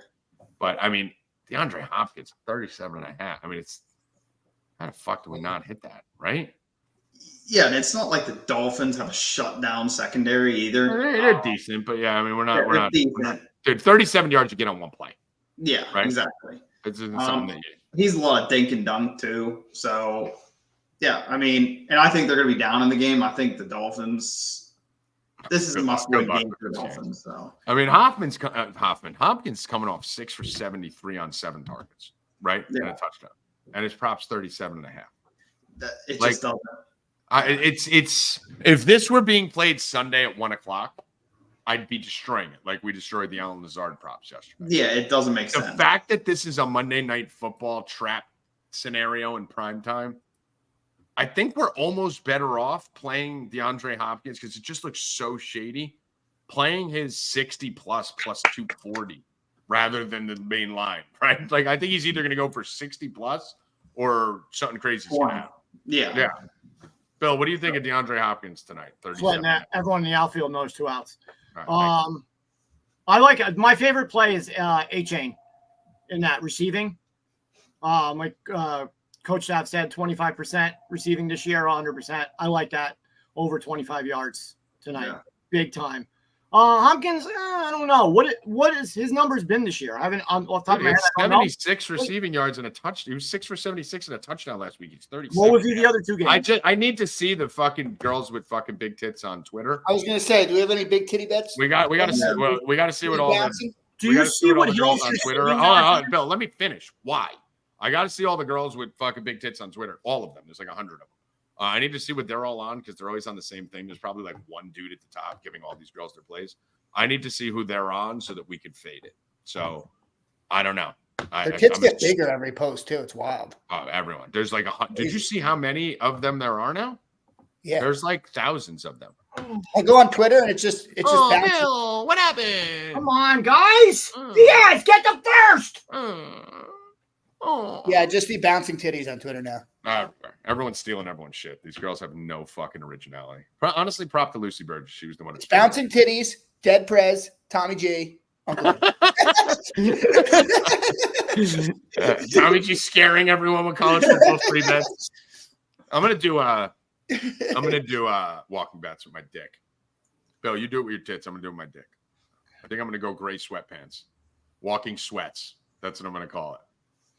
What do you think? Walking sweats. I mean, you're sweating the bet. Fucking thing hang. You're sweating the bets too. Yeah, walking sweats. All right. Anything else on this game? I'm not betting a side on this game. You fucking go nuts against Will Levis, that bag of shit in Miami, playing with a bag of shit. I think there's going to be a lot of live betting opportunities on this game, Zap. Yeah, I'll look into. Why is my FanDuel flickering and not letting me load? What is going on? Because it hates you, Tommy G. What do you think about Huntley over 31.5? I like it, but you're the quarterback rushing whisperer after the Titans are allowing 7th most rushing yards. I mean, a lot of that's Malik Willis after he destroyed them. Which was our bet of the week that week. Yeah. Go right back I to might throw a unit on it. I'll dive in and post for the subs later. But I mean, listen, he's a pretty stupid quarterback who was really never good to begin with. So everyone's like, he was a Pro Bowler. Guys, the year Tyler Huntley has 8 career touchdown passes. The year he made the Pro Bowl, he had 2 touchdowns, 3 interceptions. Okay, that was the year that everyone was out, and they literally just wanted a black guy in to play. Yeah, I think he hit that line 2 out of 5 games. Yeah, he's really bad at football. He played 1 game last year, like the entire game, and he hit it against the Steelers. So, I mean, realistically, he should hit it, right? Yeah. Should. I think he helps Achan. I think there's going to be a lot more kind of read option offense that they're going to be running now, where you're not going to be able to bum rush Achane because we saw them stack the box last week. I think they're going to have to fucking second and third here, 3-0 RPOs, everything like that. Yeah, so. I think there's going to be a lot more RPOs, a lot more read option. I think there's going to be an opportunity to free up Achane here. I don't hate a Huntley rushing touchdown either. I could just totally see, pulling it in, running around the end there at the goal line. So what's the odds on that? FanDuel's fucking flickering. I can't even open it. I got to go to my phone. They don't want me betting. What's the odds on a Huntley rushing touchdown here? 285 on DK. So it's definitely higher. It's probably 330 on FanDuel. Yeah. Touchdown scores. Achane's minus 115. He's plus 100 on DK. Huntley's what? Huntley? No, Achane is. Yeah, Achane's minus 115. Huntley's plus 330. Right. Told you. Let's go. I called that. Yeah, plus 330. So I don't hate that. Plus 330. It's good value there. Yeah, it is. This Mets game's getting fucking crazy. Bill's edging. Look at Bill's edging like a fucking fat kid. Dude. Bill's edging like a fat kid watching feet videos. Like, there it is. Oh, finally. Oh, dude. Albies was sitting on that fucking thing right there. So for those of you that aren't watching it, that are sweating through us, we have the Mets who took a 6-3 lead. Now it's 6-4, bases loaded, 2 outs. We just hit plus 700 on Atlanta. And Albies is up with a 2-1 count. Diaz is in the game. And he can't throw a strike today. No, ball. They may walk in a run. This ain't good. Come on. Plus 700. Thank good. Come on. Okay, 3-1 count. We're going to sweat this at bat, and then we'll go back to the analysis. This has basically just become a Mets sweat show. Ooh. Oh, yes. Get out! Get out! Off the wall! Off the fucking wall! Let's go! Let's fucking go! Fuck you, Bill. Let's go! 7-6. Control. Catch that fucking shit. Hedge right now. Plus 700. We needed 2 fucking outs. Get your fucking ass back here, Rupp. Sit in that motherfucking chair. Fuck out of here. Let's go. Oh my God. Tommy's out of control.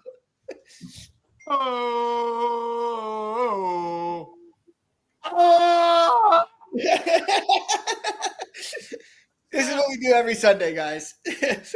Fuck yeah. Bring your ass back, Bill. Where Jenna ran. Let's go. Tommy came through the fucking computer. That's fine. Plus 7, honey. I threw 400 on that. Let's go. All right, second I saw Diaz come in. All right. Whew. All right, we got to hedge out now, guys. Those of you that hit the plus 700. Let's see. What's it now? It's probably plus 700 the other way, right? Plus, the Mets are plus 1,000, Bill. Plus 1060 for the Mets, guys. Get out of that. Go put a unit on the other side. That's crazy. Woo! Woo! Let's go. I'm going to toss out a couple stuff on this Lions Seahawks. I got to go get the kids off the bus here in a minute. But go do it. So every week, anytime the Lions play, I always target the slot wide receiver for the Seahawks against them. They're weak against the slot. They always get burned by the slot, Godwin, anybody. So JSN tonight, I love his over yardage. I might even ladder him up a little bit, but JSN's the main play for me in this game. Okay. He's what over. Are we looking at? What are we looking at from an injury and everything perspective here? They're banged up on the D line. They will be missing some pieces. The Seahawks will. Obviously, the Lions have one of the best offensive lines. It's going to be a good trenches match. You got Hutchinson on the other side, and the Seahawks have a pretty good offensive line. That's why I like Kenneth Walker a lot. Kenneth Walker is supposed to play tonight, so I'll probably avoid him. He's coming back from an injury. I don't know. What do you think his share is going to be here in this game? And I know you got to run. I mean, I could see Charbonnet being 60-40. Right, I could see 60-40 Charbonnet. I think I'm losing my voice. I could see Charbonnet for sure, but Yeah, definitely want to attack the slot here, and the slot percentage heads towards JSN. I also like Gibbs. I think I'm going to look into his rushing and receiving. So 74.5. That line seems too low. So he could break. What's that? Is rushing and receiving? Yeah, he could break that off easily. So I think Seahawks win this game. I'm going to hit. I like the +4 in that game. Mm-hmm. So I probably won't. No, Hoffman. You're saying no, like Bill said no on the Mets. Yeah. I think the Seahawks win this game. I mean, we're seeing line movement too. Zab, if you got to go, Jet. All right. I'm going to head, y'all, guys. I'll be in the chat if you need anything. All right, later, bro. Later. So, but yeah, I think dude, the line movement's kind of shady right now, right? We're looking at -5.5. I think this opened at -6 for the Lions, down to 4 in some books, still 4.5. So I'm going to take the 4.5 on the Seahawks here. We got about 60% of the public on the Lions. I'm sure Trent's on the Lions. He is. That's not good for you. I actually enjoy Trent. I don't hate him like everyone else does. I actually think it's funny. I think it's funny. Just at first I was like, fuck this. And then I was like, wait, this guy's actually pretty funny. So I actually like but that doesn't help that he's on the Lions, right? Yeah. That's not good. So I like the Seahawks. Bill, who do you like in this game tonight? Have you recovered from that fucking abortion that just happened? No, I'm not. I don't. You can't say words. You can't even say words right now. There is no words. Diaz. Yeah, no, I like Bill's famous last words. Bring in Diaz. I agree with Zab. Gibbs rushing and receiving is my favorite play of the whole night. Yeah. Can we call Danny real quick? He dominates rushing and receiving. He's gotten 60 plus in his last like 8 games, I think. Mm-hmm. So 75 is. Yeah, I'm gonna tell you this. These games tonight kind of suck, right? Like the Seattle Detroit game is good, but we have the Kenneth Walker thing fucking the whole game up, right? Because you don't know how much involvement he's gonna have. Is Seattle gonna become? You can't really run on Detroit. So I do agree with Zab. My favorite play in this game is also JSN. He's a Tommy G guy. I have him in a bunch of leagues. I've been high on him since college. Hoffman, me and you talked about him a lot in college. You know, JSN's fucking a beast. He's really kind of shown out and then disappeared, then shown out, then disappeared. I think he had nothing, 150, nothing on the 3 games this year. But this is the spot, right? We talk about the Detroit Lions, the way to beat them. You can't run on them. They sell out for the run. And the way that they sell out is they bring the linebackers who should be covering the slot, right? So they have decent corners. That slot is where they're vulnerable because they're all selling out for the run. So there's a lot of space and a lot of holes over the middle there. That's where JSN lives. So JSN is going to be my favorite play on the Seahawks side. On the Detroit side, Hoffman, what do you think? For Gibbs? Is that what you're saying? Yeah, Gibbs. It's a big Gibbs game. Montgomery will probably score a touchdown. They're just going to run. I mean, they have a. I think this game goes on. I mean, I think this game, like, you could see a lot of clock trying to be chewed out by both teams. Yeah. 46.5 seemed a little high when I first saw it with Kenneth Walker back, but. And like Campbell, when he has an advantage to run, he's going to run the ball. He doesn't give a shit. He doesn't care if Goff doesn't throw a pass. Yeah, I mean, I think this is lining up too perfectly for the both these games for the same game parlay, Bill. The Monday Night Football same game parlays that we do. Alt these up. You know, you can get the Lions plus 10.5. Keep in mind, this is 4 teams in one game, so you're teasing everything up, just using the alt lines to make it even money. I think you can get this thing to under 60. Over 32, Seahawks plus 14.5, Lions plus 7.5, 10.5. You could even get that up to for even money. I think Vegas is right on both these games. I think they're pretty close to being right. So when you think Vegas is right, you tease up, tease down, tease up, tease down, and then middle for even money. Those hit it like a 70% clip, I think, last year on games we thought they were right. So Mets with a hit. Mets with a hit, Bill. I love watching you suffer. At least we got another game. Oh, yeah, that's the game I'm going to suffer. It's not over yet. Oh, we still got life. There's a couple of lineups coming up right now. I want you to lose. I want you to lose both of these. I did hit. Well, I did a hit right here for my parlay. So I did hit the Braves. What? I mean, Braves plus 700 was insane. So I didn't get that, but I hit him. It was 250. Yeah, Braves plus 700 was maniacal at that point. Yeah, that was good. We're sitting here top of the 9th, 1 out. I mean, Lindor's up, dude. He could fucking pop one here. I don't care at this point. I have plus 1100, plus 700. I don't give a fuck. I'm good. So I'd like to see Bill lose both these just to torture him for his life because I love watching him suffer. But we're sitting here with Lindor up against Johnson. Man on first. What out? Lindor. Oh my! Is it out? Is it out? Is it out? What? That's my parlay plus 450. Let's go, baby. Fuck you! He's the fucking best motherfucker! That's my parlay, baby. Plus 450. Yeah! Ugh. Let's go, Jenna! Fuck yeah! This game is drunk as Fucking fuck. win door! Dude, I don't care either way. I have the same amount on both sides. I have plus 1,100, plus 700. Once that 700 came in, I'm good. Fuck yeah! Guys, hit the other side again if you want. Just keep taking plus 1,200s left and right. Woo! Let's Look see. at Bill. Right now, you can get the Braves plus 540.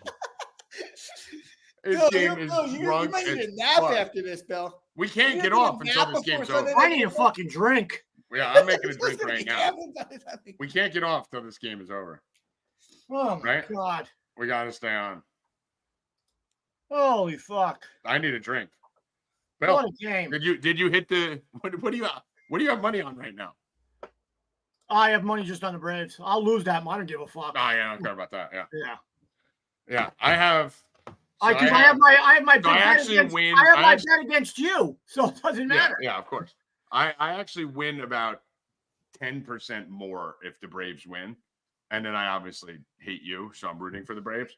But I mean, dude, that plus 700 and plus 1,100. That's why you hedge, people.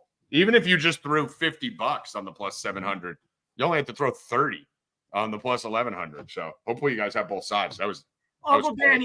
Danny texted before. I'm done watching. You give up 4 runs, the sweep is on. That was Uncle Danny at 3:27. I'm watching. Then now he's just tweeting. Now he just Now texted he just tweets Lindor. Lindor. Fuck you. Call him. Call him real quick. I got to smoke a cigarette if we're keeping this show going. Call Danny.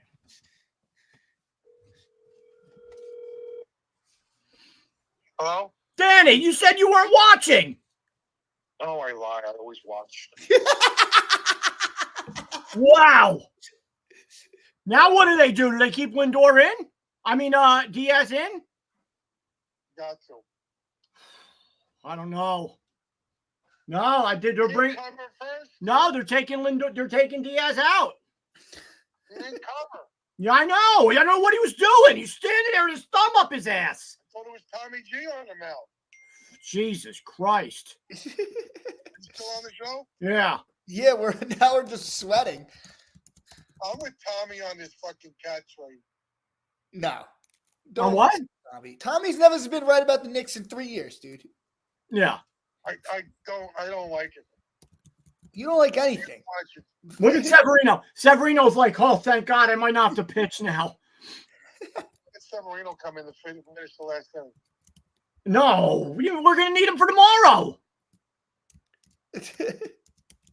I'm not sold on this Nick trade. Danny, you got to wait at least like 20 games before we see anything. But they didn't even give it a chance with Randall and Uncle Danny, Danny, they were never doing that. they were never going to have him play this year. He was always getting traded. Yeah, he was no always. reason to give up DiVincenzo. Yes, there is. He's not happy. You don't need him on the team. He was not happy.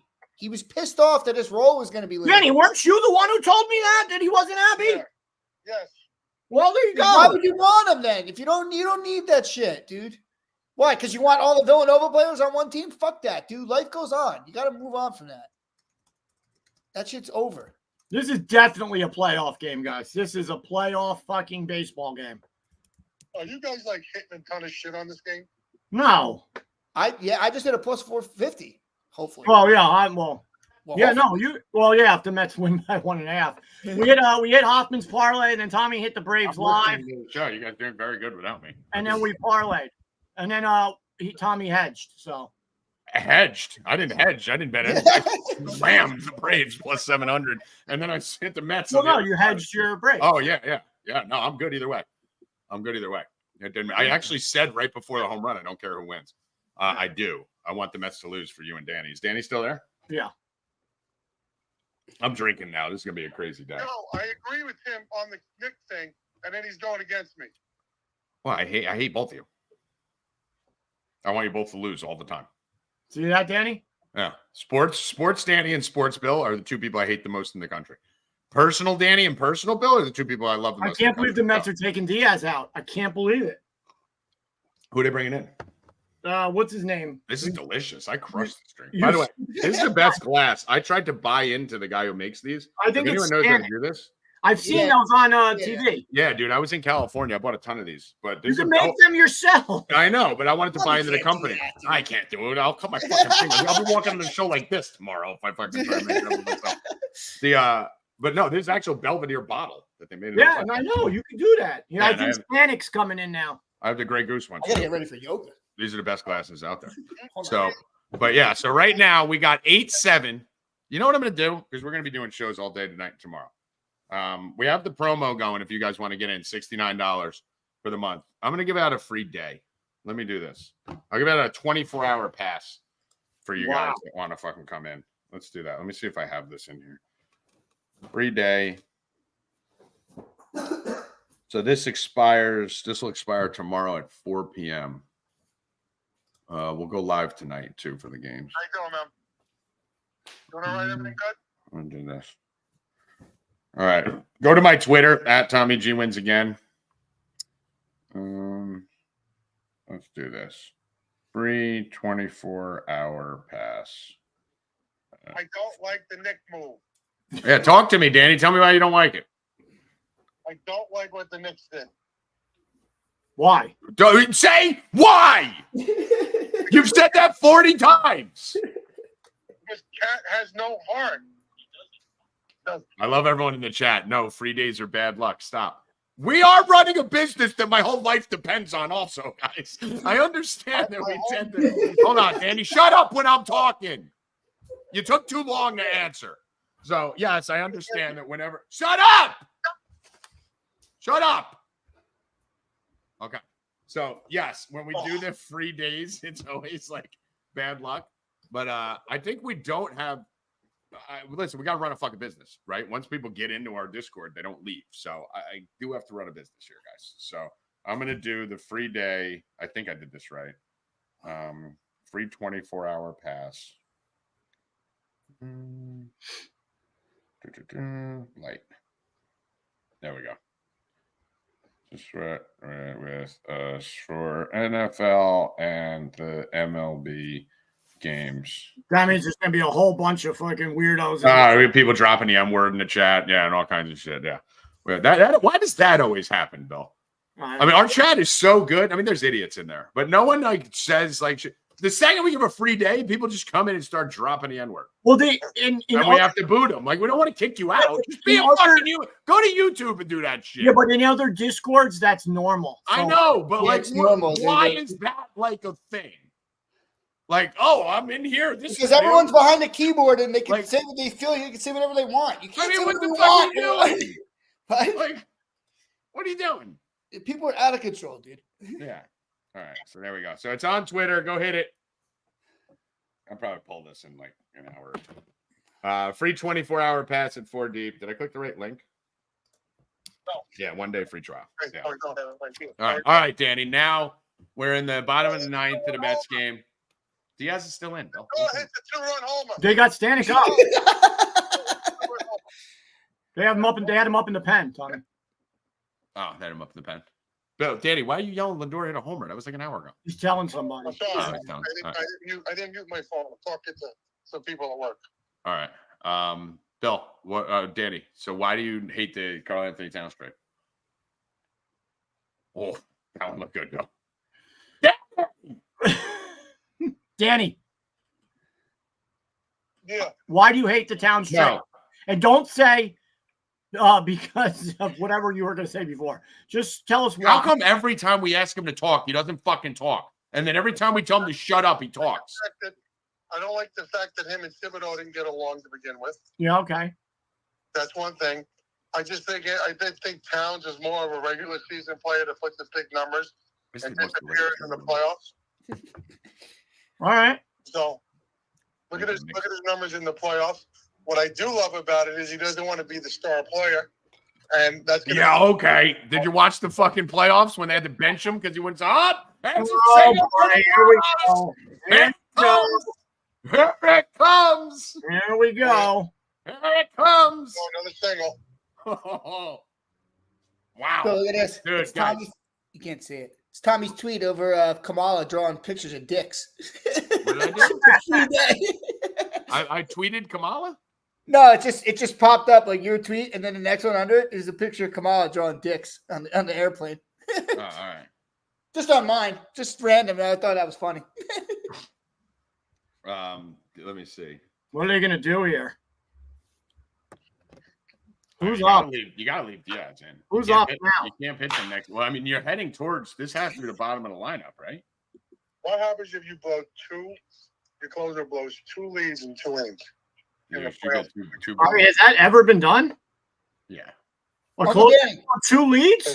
Yeah, blow it in the 8th, come back and blow it in the 9th. Yeah, that's happened before. It has to have been done, but Yeah, I feel like I've been on the wrong side of that. Now Laureano's up. He's 3 for 4. Oh, Laureano's got some pop. Laureano's got some pop. You got a little 5'9", 220-pound fucking piss missile I launcher. mean, Laureano and Darnell have both been killing it today. Yeah, Laureano's been cold too. So, And there it is. oh my God! Holy How is that up there, Oh my God. That's crazy. bro? I thought that was fair. and you guys, so Oh my God. Nah. Can't Can tell we from get a that. better angle? Why do we have the center field camera on Can't that? tell from that angle. I Like, mean, what the fuck? oh my God, bro. Oh, wow. Oh, what's he Laureano is just. He just wants- Oh, he he's stole so- second though. Stole He's second so though. juiced up, dude. He just wants a hit. Laureano fucking just went in the clubhouse and pumped in fucking like 600 cc's of Andro. Oh, he's swinging at everything. He's doing Laureano literally You I just would throw the take ball this anywhere ball near the plate. and roll it in right now. He's swinging at anything. Can't pitch one in the dirt, though. No, that's true. He might swing at they it. Who can't. cares? Oh, he's swinging at everything. Everything. That's 4 straight swings for Laureano. He's swinging at everything. I can't believe Lindor did that for Bill. That was crazy. And it didn't look like he thought he had it either. He didn't pimp it at all. Oh, I knew it right off the bat. All right, let's see what's going on here. We got an 0-2 count, man, on second. Oh, he didn't swing. He wanted to swing. That ball landed in the lefty batter's box, and he almost fucking went for it. I mean, this is the way to start the playoffs. You guys are too far ahead of me. Let us stop for the fucking 2,000 people that are watching. Just dumbasses on This is fucking a some stupid playoff stream. game. Big strikeout! Yeah, Bill. Way to go, Diaz! Throw one out of zone. Yeah, 2 outs. Premise. Kenny. 2 outs. 2 outs. We'll get back to a couple football plays in 1 second once this game ends, and then we'll get out of here. This may be the most delicious drink I've ever made. Hey, Bill, how do I apply? That class is big too. How do you Yeah. do what, Danny? I want to apply for a job at Uber Eats. Yeah, I mean, Oh, see, I knew you were gonna do it. Yeah, making fun of it the whole time. Remember when he ripped me and you were Yeah, doing making fun of him. we got those text messages. this Have morning. a mind of your own, Bosha. Jesus Christ. I knew it. I He's knew he was making gonna fun do of you, making fun of you for Yeah, a week, and now he's gonna do it. it. He's terrible. like, Bill, you gotta take, in fact, the mileage and the tires and the battery And the gas? and the gas. Hey, I can do Uber Eats when I retire. Yeah. Listen, it's a good job, dude. Yeah. Good job. Danny's the last guy while picking up my order. Anybody who wants extra money, do Uber Eats. If you need to know information, I pretty much mastered it after 2 weeks. I am the top Uber driver now. Are you the top ranked Uber driver I in am the Bluefield? top rank right now. Are you the top ranked in town? I'm the highest level you could be now. I still think you should do And I only done I I only did like Tommy's 20 idea. hours last week. I'm telling you, Bill, I could send you viral, bro. Yeah, Huh? that's a good idea. If you start an anonymous Twitter account where Uber Eats drivers can go in and post the names of people that don't tip, that give 0 tips. Here That we go. would be the way to Pass do it. out, Tommy. All right, just Is it going to be ground ball up the middle? Lindor. The Mets are in the playoffs. Let's go, Danny. The Mets are in the playoffs. Let's go, Mets. That's bad for the D-backs. Now Now we got I need- Chris. Now I need the Braves to win to knock Tommy out. That's not what I wanted. Well, hold on. What was our bet, though? Was our bet that the Mets finish ahead of the Arizona? Yeah, no, go further. Go further in the playoffs? Yeah. But this is bad now because now it's Chris Sale on the bump for his backups at home. This is bullshit. They need to cancel this season. This is bullshit. The Diamondbacks are getting fucked here because these two teams should have been playing last week. So this shouldn't be going on right now. All right, So we got to stay on for 1 second because there may be an edge on this game. Is there a line up? This is, I don't even know if I can't get on FanDuel. Why? There's the line right now. Braves minus 390. 8,000? 390. 8,000, the Braves in this game. Braves minus 390. That's it? Mostly going to by bullpen. If the What do you mean that's it? Chris Sale versus, they're not going to play Lindor. They're not I going know. to play Alonso. I got minus 500 on DraftKings. Yeah, 390s. It just jumped to 490 on FanDuel. It was just 390. It's 490. There you go. That line was wrong. It's moving. It should be 1,000, realistically. I mean, depending on what the Mets lineup drops, the only thing I could see is the Mets literally wanting to get the Braves out. Who are the Mets going to start? I don't know. Got Severino, but they said if they won the first game, No, we already know. Well, Anything you're saying, we are listen. Anything you're about to say is half wrong, and we already know. Now that they've won, they're not starting Severino. They're not pitching Diaz. They're probably not playing anyone. We already know that. Who are they going to start? but the Mets can move up one more spot. I believe. No, you don't want to move up one more spot, Danny. You play the Padres if you move up one more. So you're saying shit we already said. The Mets want to lose next game. That's the best scenario for them. They want to lose. You don't want the Padres. Yeah, you do not want the Padres. You want the Brewers. So what do? Do they bring a position player in at some point and tank? No, they were talking. It's moving up minus 550 now. But it should be minus 1,000. They were talking on SNY before the game that the Mets might go to a bullpen game in game 2 if they win this. Obviously, are you using good bullpen pitchers? Or are you using the bad ones? No, who knows? That I'm asking you, Bill. When I ask you idiots questions, if you don't have an answer, I don't need to hear it. I asked Bill yesterday, what's the scenario? He gives me all the wrong shit. I hung up on him. It's like, if I'm asking you, I already know the shit. No. I hung up on you. If I asked you, no, I kept talking and hung up on you. I didn't realize you already hung up. Oh. I thought I hung up on you. Well, I hung up on you. And I mic dropped on you before I hung up. Well, good. I was already gone. Yeah, I fucking killed the end of that conversation. But like Bill and Danny, if it's like, hey, let's say they don't know how to get to fucking Point Pleasant from here. And if you say, how do you get to Point Pleasant? I would just be like, I don't fucking know. Bill will be like, well, I think you can take the I-95, and if you take it south, Danny will be like, oh, I know exactly how to get to Point Pleasant. They can't just say they don't know. Parkway. Yeah, they can't ever Parkway just not know. south. I pride myself on saying I don't know. I love it because then everyone leaves me the fuck alone. I don't know. Yeah, I love it. I don't know. Fucking why do I care? You're Where's not supposed to Idaho know on a map? everything. Pick out Idaho on a map. I don't fucking know. Bill will be like, well, Idaho is probably, they like potatoes, so it's probably right under Wisconsin. Let's go, That man. is still 490. It's still too low, guys. Minus 1.5. I think they're waiting for lineups to drop. Which means we need to jump them. What can we pair this with tonight? Geno Smith, one touchdown pass. I don't hate that. I like, what's his name, one touchdown pass, too. Goff. Do both. Well, the Lions are more likely to run one in. Well, I got Montgomery touchdown on my thing. Montgomery scored in every week. No, we need something that's like a minus 250. Gibbs 60 plus rushing and receiving. He's gotten that in like What's his last. What's Achan's rushing and receiving? HN hasn't run a lot lately. It's because they've been down so much. Yeah, they won't be down against the Titans. Titans suck. He's been game flowed out. Yeah, it won't happen tonight. Why? Their quarterback is you.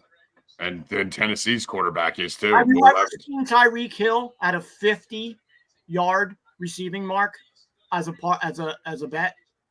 When was the last time Tyreek Hill was ever 50 yards receiving? Okay, I'm doing Braves minus 450, HN 70 plus rushing and receiving minus 140. So that's what I'm going to do. HN 70 plus rushing and receiving, Braves money line. Let me put this out for this subscribers here. Well, that was one of the best. That was one of the best baseball games I ever watched. I got to jump, guys. I got to go to the gym. But Tommy, you could. I'm just going to leave. You can end it. I just ended. Yeah, I just hit end stream, right? Yeah, and then it'll end, and then it'll ask you. Just hit the thumbs up. Thumbs up. When it comes up, it'll ask you how the show went. Braves money line. HM 70 plus. Wow, a lot of Mets fans there. Mets do travel well. Minus 140. Actually, I think it went down. It just dropped. Minus went down. Minus 141. 450. Now minus 450 now.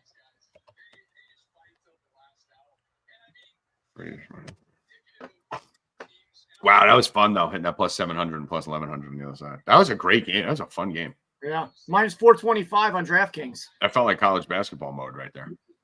It was good. Yeah, that was some NCAA March Madness shit. By the way, guys, anyone who's watching, giving you a free 24 hours, go to my Twitter at Tommy G Wins Again. It's sitting right here. Tommy 390 now. Why is it dropping? And the Mets playing a real lineup? I don't know. Dude, I'm telling you. I remember what I said before the game. I said my only chance for the Diamondbacks is probably a Mets win, right? Because the Mets hate the Braves, and the Braves just fuck the Mets. Danny, you still on? Call Danny, Bill, on your phone. Yeah, he's there. Yeah, all right. You got, when was that? 2 years ago when you were up 18 games on the Braves or whatever, and they came back and beat you? When was that?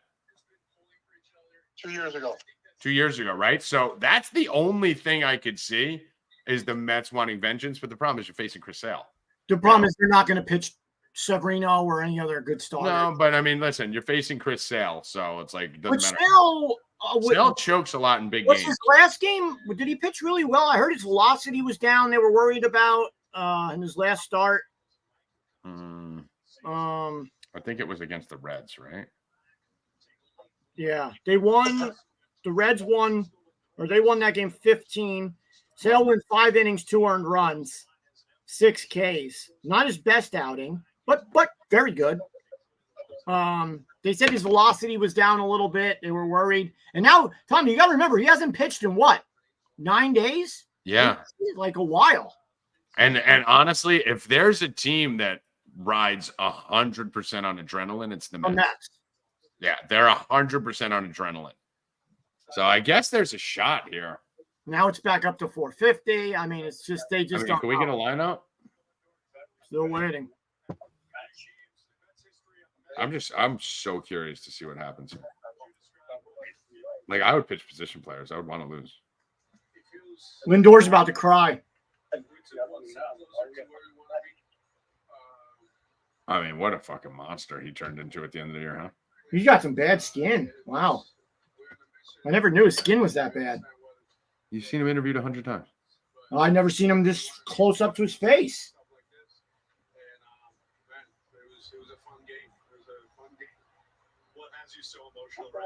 Yeah, he's gonna cry. They're completely there because of him. MVP season. Yeah, he single-handedly took him in. And Mendoza. I'd give Mendoza maybe coach of the year. He did great, bro. Great coaching this year. Great coaching this team. When your whole team's Spanish, you got to get a Spanish. Well, you don't have Buck Showalter coaching a Spanish team. Yeah, that makes no sense. No, just Mendoza is acting like he's been there before. He doesn't act like he's a rookie. Well, I mean, he was part of the Yankees for how long? Yeah, but he's got that Joe Torre problem. You never saw really Joe Torre get upset. Well, he was coached by Joe Torre. Mm-hmm. Yep. He's got that Joe Torre demeanor.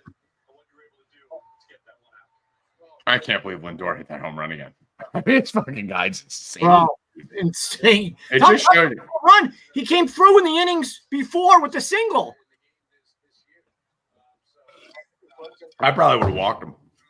Honestly, he's the whole team. I mean, now in the playoffs, you got to, right? Dude, the playoffs are going to be fun, bro. So right now, what we're looking at, let me see. Dude, you guys got to get on board now. I mean, there's a free day sitting on my Twitter. I just posted it. Bill, retweet that. Let me see. Free 24-hour pass. I just retweeted it again. So if you guys are looking to get a free 24 hours, bets in Discord, sitting on my Twitter right now. This is going to be fun, dude. I love this. Listen, my first favorite week of the year is the first week of March Madness, right? That's my favorite week of the year. My second favorite week, maybe this week. You know, where you get all 4 teams playing every single day, Bill, in wild card baseball. Yeah. I mean, what's better? We just watched it right now. This was more exciting than any Sunday so far. We got one that o'clock. hour was more exciting than any Sunday. Yep, we got 1 o'clock, 3 o'clock. So tomorrow, right now, Bill, we got Tigers, Astros. All right, let's break down a little bit of it here since we got time to kill for the lineup drop. Tigers, Astros. Tigers have been the hottest team in baseball since June 1st, right? That game starts at 2:30. Astros cheat more than any team in baseball, and are probably going to be cheating in the playoffs. Valdez has been great. Scooble's Cy Young level. Where are we going? I got to go with Scooble, man. I got to. It's tough. What's the line? What's the line on that game? Detroit plus 125. I got to go with Scooble. I have to. Scooble at plus money. I don't know why FanDuel's not coming through on my computer. He didn't let up at all, really, during the season, right? That last game was huge for them that he pitched, got the win, 2-1. They ended up winning that game. I bet on it. I'm going Detroit, game 1. I got it up on a different browser. I like Astros to win the series, but I'm going Detroit, game 1. Do we bet the over on the Mets game? Or are we going to see a lot of shit pitchers? It's Sale, right? But do we look at like a Atlanta team total over? I mean, the game right now, the total's 7.5, and it's back up to minus 490. Yeah, I like an Atlanta team total over. Yeah, I like that too. What is it? It's not listed. Nothing yet. Let me see if DraftKings has it. Yeah, there's nothing yet. Nothing. They're not. DraftKings has alternate game props. So they have Braves team total over. Braves over 4.5 minus 150. Minus 150. Right. I kind of think you have to take that. You have to, right? They hit well too. They just hit well. Like they played well. Scored 7-8 runs. Yeah. Yeah. But I mean, they're going to be facing nobody. You have to think the probability of a Mets position player pitching is extremely high in this game. Not to start, probably, just for the morality of baseball. Yeah. But you got to think that they're going to be throwing a position player out there. Well, this is what baseball didn't want happening, right? Yeah. Game to be like this. This is what they didn't want, you know, and they set it up shitty. And now this is what you're going to get. You're going to get a team who doesn't give a fuck, who's already in the playoffs, against a team who needs to make the playoffs. And Arizona's just sitting there with their thumb up their ass. Nothing they can do. Mike Smith just said Mets kept it a secret on who they called up. We should find out any minute. I hope they called up like the next Paul Skeens. Damn, I was about to tell you. SNY just had it. The Mets called up 2 pitchers. Yeah. Let's hope they're the next Paul Skeens. The Mets go out there and fucking smash. Well, usually teams who've never seen a pitcher before. I know. I'd rather it be that than a bullpen day. They've got Danny, great information on the bullpen day. Good job. That's what you want to do before a playoff game is blow your whole bullpen. Smart. Not more bad information from Uncle Danny. Yeah, no, we knew they were going to start someone from the minors. Let's see. Who was it, Bill? I'd ask Danny, but he's going to tell me the wrong names. Who was it? SNY just said they called up 2 players. They didn't say who. Yeah, because they're going to be starting. They're probably going to go minor leaguer, maybe pitcher that needs a little work. I mean, dude, Diaz's unavailable. Yeah, he's not. He's not pitching. Let's look at the All right, Tommy, I still think you had to stick with Schwellenbach there. Even at 94, I know it's like, Tommy, they're not in the playoffs yet. I know. I would have let him gone to like 115, 110. I don't know if he's the kind of kid that goes that deep, though, does he? I don't think he did 100 all year. He had 70-something strikes out of 94 pitches. I know he's 23 or something, though. I don't know if he's pitched 100 pitches all year. Let me see. Schwellenbach. Last starts 87, 94, 92, 72, 82, 106. And he did pitch 106 against the Twins. 94, 92, 96, 94, 89, 98, 94, 90, 81, 85, and then all 80s. So he's not a guy that goes deep. You know, they baby him a little bit. I don't think it's the worst thing in the world, especially with a 3-0 lead, especially probably needing the kid to pitch on short rest in the playoffs. Probably would need him to open up the next series after the wild card round. I don't know. I just saw something on Twitter. Buzz Capra? Space Ranger. Buzz Capra is starting. Buzz Capra, Space Ranger, is going to be pitching for the Mets. That's what somebody says. Is that real? And Buzz Capra, 76 years old. Buzz Capra was born in October 1st, 1947. Buzz Capra is 76 years old. That was a good tweet. All right. Well, again, remember what I told you guys. Any information you get from Bill or Danny is wrong 100% of the time. Bill just told us the 1971 starting pitcher of the New York Mets. I didn't tell you that. You reported it. At low tide. No. You reported it. That was you said Buzz Capra is pitching for the Mets. That was the greatest tweet ever. I never even heard of Buzz Capra. Well, me neither. That's why I'm like, Danny, you know who Buzz Capra is? Danny's going to say yes. Danny, you know who Buzz Capra is? Never heard of him. Never heard of him. Okay. Yeah, because you can't say he's going to say yes, because then he's going to go the opposite. You got to just let him answer. I'm looking. I'm scouring. Yeah, you're the one who's going to find it. Yeah. There's 2,000 of us in here who know how to actually use the internet, and you're going to be the one to find who's starting for the Mets. Sale scratched, Michael. Is that a lie? No, he's not scratched. Hold on. 2 people just said Sale's out. 3 people. Back issues? Oh, my God. We're live, D-backs. Wow. What's the line right now? Guys, 3 people. Listen. 3 people just said it. They just pulled it. They just pulled the line. Sale's out. Come on. Snakes. We're live, Snakes. What is the Mets? We're live. Telling?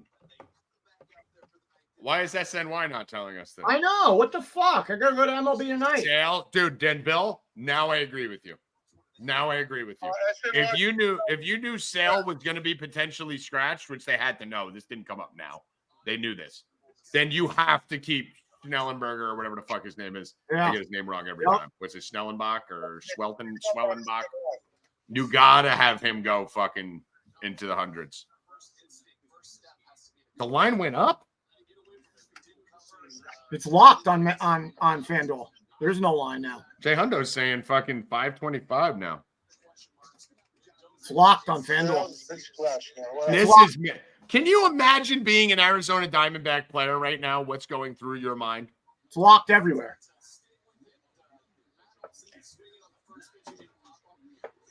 Nobody's talking about this. Like, it's on MLB Network, SNY. No one's saying Sale's out.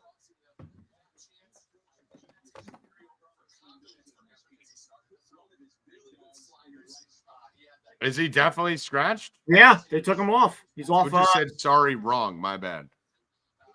Wrong about what? There's no line.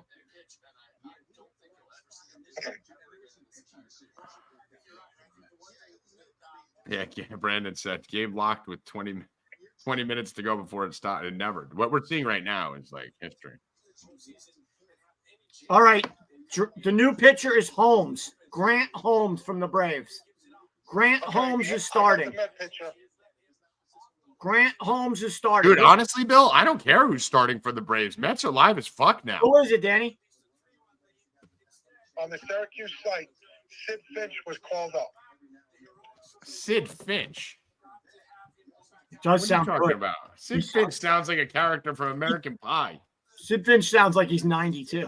Sid Finch is from fucking. Hold on, here you go. Sid Finch is a fictional baseball player, the subject of notorious April Fool's Day hoaxes. The Curious Case of Sid Finch. Danny, I'm right. Let's go. Why are you always wrong? Why can't you and Bill ever be right? Did you just report one fucking thing to me that isn't inaccurate? Sid Finch. That was awesome. I'm giving you guys a catch on to that when I said Danny said from the Syracuse side. Shut the fuck up. You do not know who Sid Finch is. Hold on, Bill. Tell me, you got 10 seconds, Danny. Tell me about Sid Finch. Go.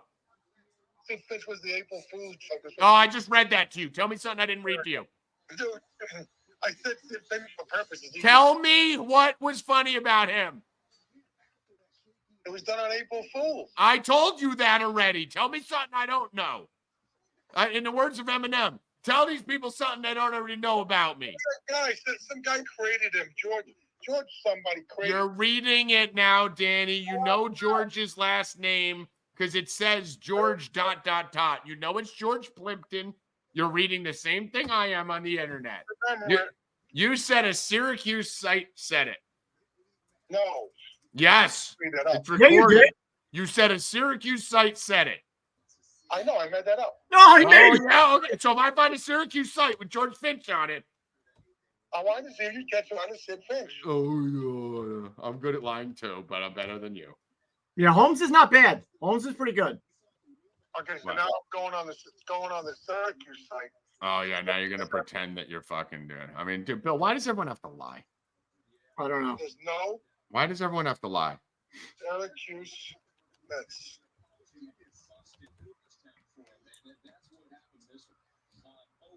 Oh, the official website.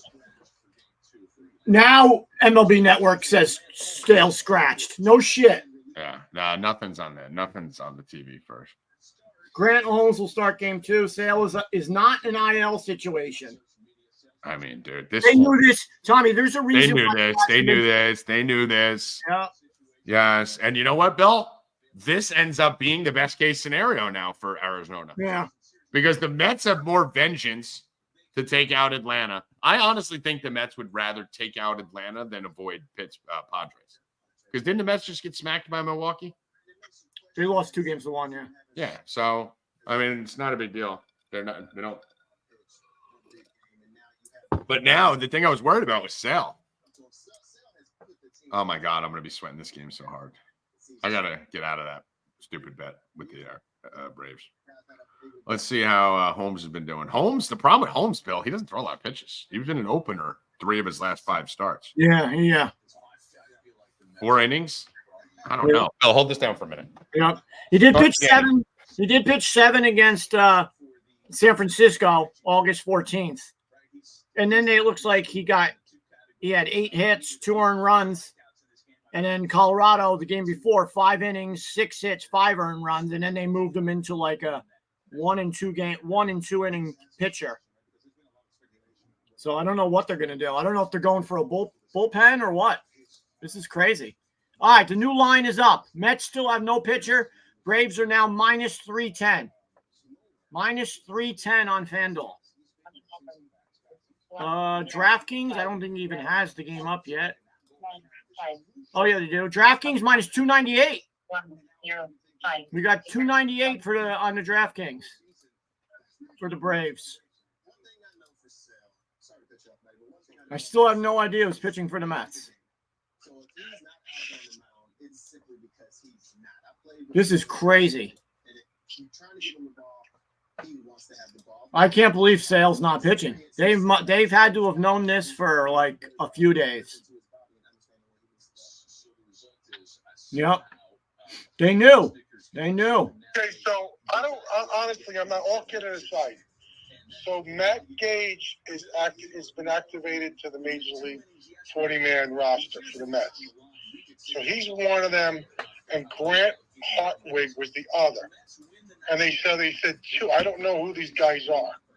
but they've both been activated to the 40-man roster, and they're both pitchers. Hmm.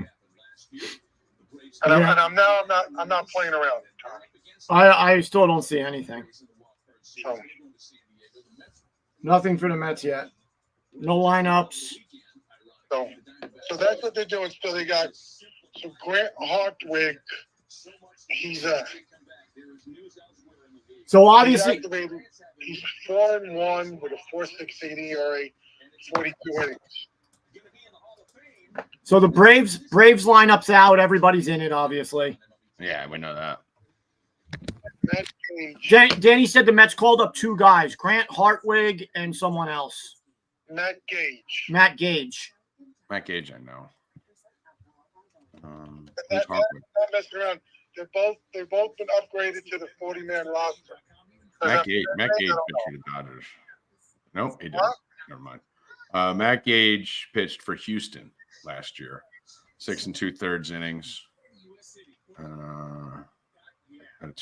Matt Gage looks decent.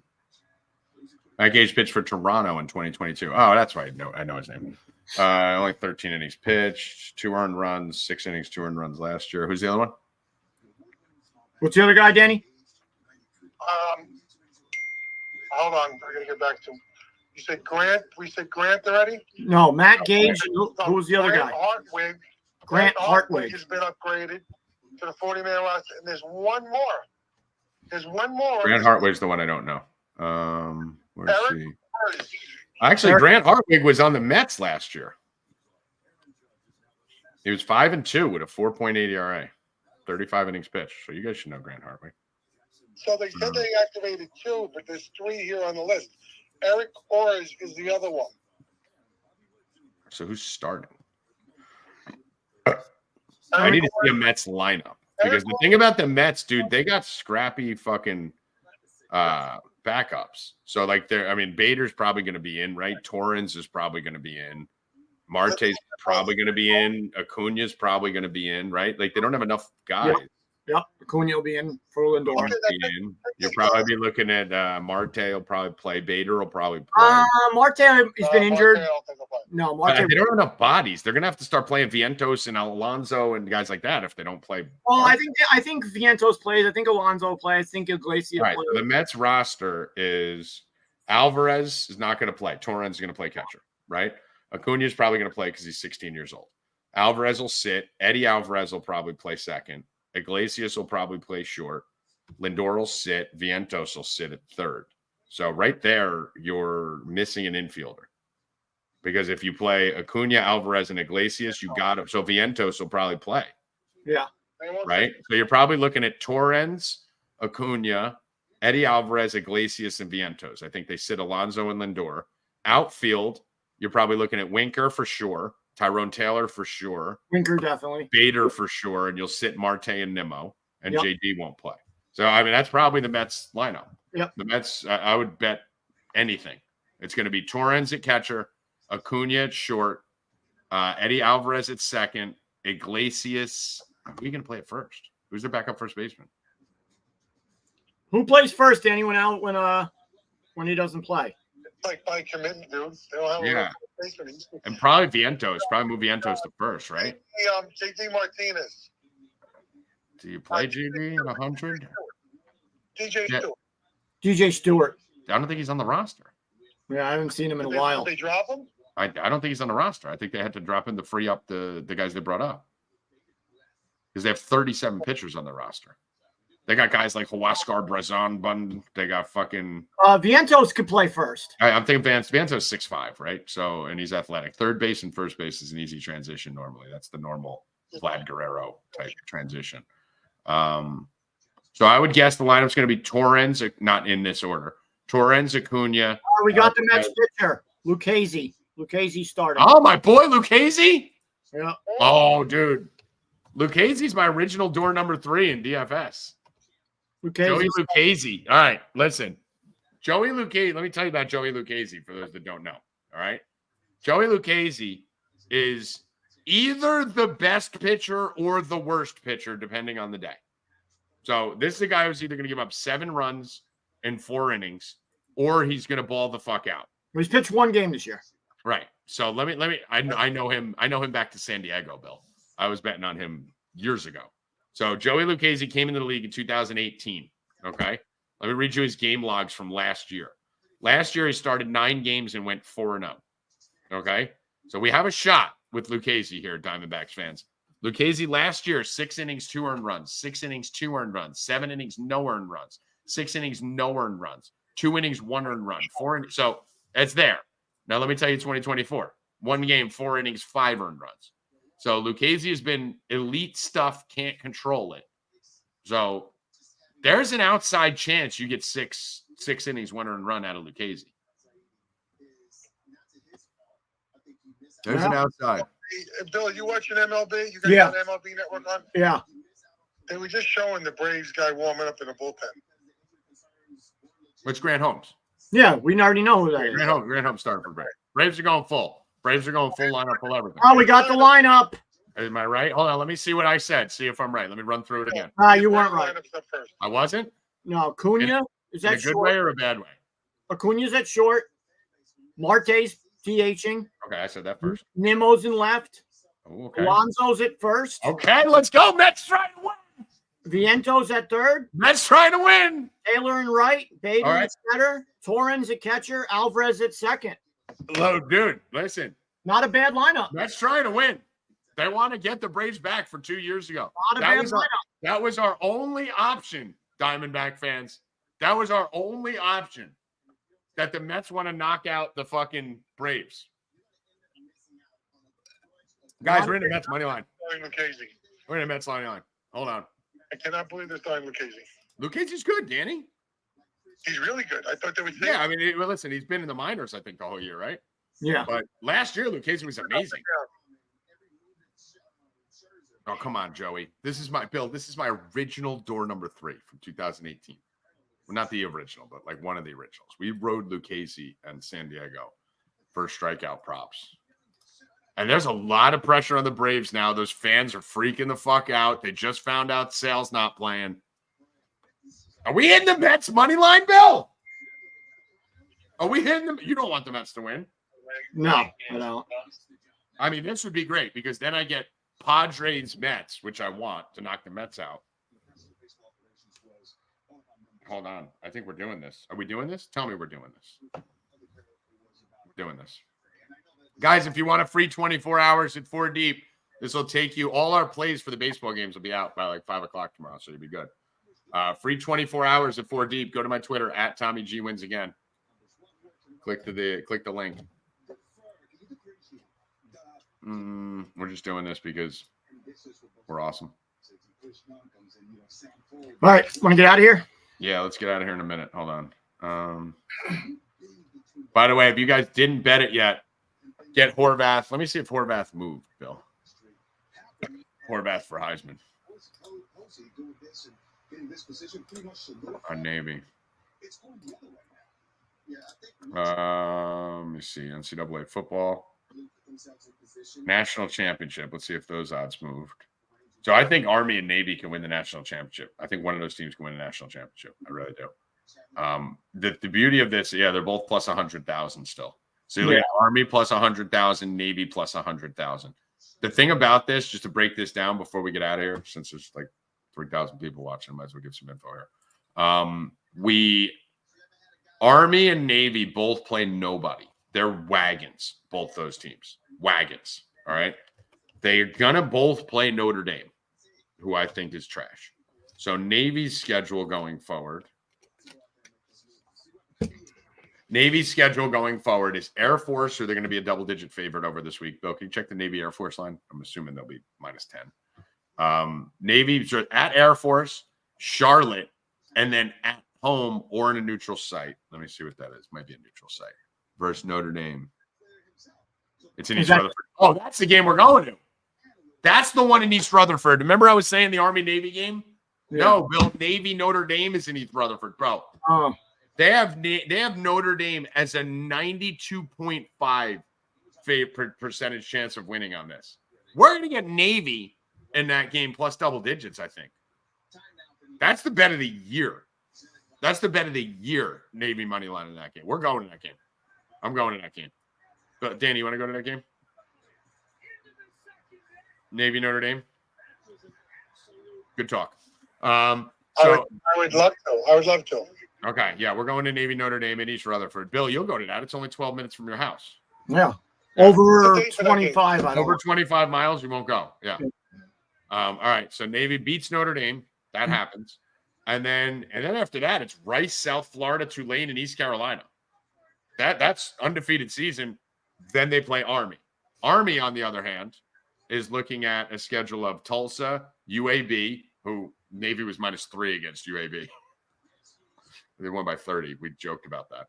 East Carolina, Air Force, North Texas. Then they play Notre Dame. Let me see where that game is. That game's at Yankee Stadium. Bill. Could be another one. We're going to that game too. Danny, you want to go to that game too? Yeah, I'll go to anything that you and Bill up on. All right, dude. We're going to watch Navy beat Navy beat Notre Dame on the money line +15, which will probably be the line in East Rutherford. And then we're going to Notre Dame Army and watch Army beat Notre Dame on the money line. Another 92.5% win percentage. Army's going to beat Notre Dame. Navy's going to beat Notre Dame. And then Army, Navy are going to play each other on December 14th in Maryland. Wow. But yeah, one of these teams, guys, one of these teams is going undefeated. Navy or Army. They're going to make the BCS playoff, one of them. If that happens, that plus 100,000, granted, they're probably not winning the national championship, but that plus 100,000 goes to like plus 2,000, 3,000, and your cash out's going to be ridiculous on that thing. So you have to hit both of those. From a Heisman perspective, let me see if that moved. We hit Horvath plus 30,000, I think. Let's see, Horvath. You better. Here's the beauty of Horvath. I still don't have it on FanDuel. It's crazy. The guy had another fucking monster day. Yeah, he's not even in the top. I mean, it's so crazy. He's not even listed. Guys, these are plus 100,000 bets that are live. And for those of you that are laughing right now, thinking this is nonsense, we had North Carolina State to win the national championship plus what, Bill? 72,000, right? And they literally made the Final Four. 2 years before that, we had Texas Tech, which is the reason I wore the Texas Tech hat so much, plus 150,000 to win the national championship. They lost in the finals to Michigan that year, 4 or 5 years ago. So we hit these a lot. So I'm going Horvath, Heisman. We already have that out for the subs. I'm going make the BCS playoffs. Where was that, Bill? What are the odds on that? 3,000? Somebody, a coach posted it in the chat earlier. I think it was plus Coach, 3,000. No, Well, now you got to bet both. Army and Navy are the same exact team. So you got to bet both because they're playing each other the last game of the season. So you need one of them at least to beat Notre Dame, which they're both gonna. You need one of them to beat Notre Dame, and then you need the team that beats Notre Dame to win the final game. If they both beat Notre Dame, it doesn't matter. On FanDuel, he said Navy's plus 5,000, Army's plus 4,000. It's crazy. Dude, they have Pittsburgh and Texas State at plus 4,000. That's insane. This is insane. Those two dudes, Navy and Army are top 10. They're top 10 in the country. Navy and Army both beat Notre Dame. Navy and Army both will beat Ole Miss. Navy and Army will both beat Missouri. They'll both beat Boise. They'll both beat USC. They're a top 10, 15 team. And if you think I'm wrong, how come we're laying 3 every week or 10 and they're winning by 35? Obviously, Vegas is wrong. So we're looking for a cash out on these things there. So keep that in mind. Final lineups are out for those of you that missed it. We're looking at a complete shit show of a game coming up. Luis Severino, Mets lineup: Acuna, Marte, Nimmo, Alonso, Vientos, Taylor, Bader, Torrens, and Francisco. I can't believe Francisco Alvarez is playing. I wish the other Acuna was playing brother versus brother. It'd be pretty cool. That would be fun. But dude, Francisco Alvarez in the lineup, Bill. I didn't think that was happening. Alonso in the lineup. Do you think Acuna's at the game? The other Acuna? Guys, this is the Mets may win this game. You better hope. The Mets may win this game. They're playing with nothing to lose. This total, the Mets are winning this game. Mets are winning this game, I think. They're only plus 250 right now, Bill. I'll tell you one thing that's great about this. Isn't this great the way they ended the first game in like 20 minutes and then marching back out on the field? Love it. Well, this is Major League Baseball. Major League Baseball fucked this whole thing up. Just sort of like high school and when you play tournament ball and shit like that. Major League Baseball fucked everything up. If Lucchese comes out and pitches decent, Mets are winning this game. For the Lindor home run, they just showed the Mets, the announcers, and Keith Hernandez is like this. He's watching Lindor's home run. He's going, who the fuck does that? Everyone else is standing up. Everyone else is standing up going, he's like, oh, he's stressed out. what the fuck?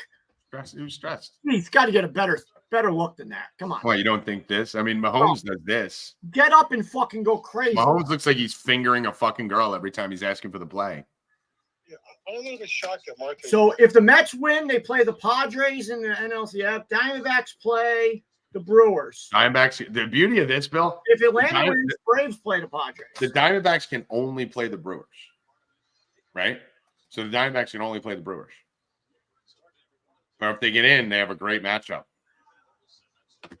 Listen, it's going to be interesting. So let's go recuperate. We'll get back on the voice chat later. Let's do it. Go to my Twitter at Tommy G Wins Again. And I don't know, that comment's still sitting up there. I don't know how to take it down.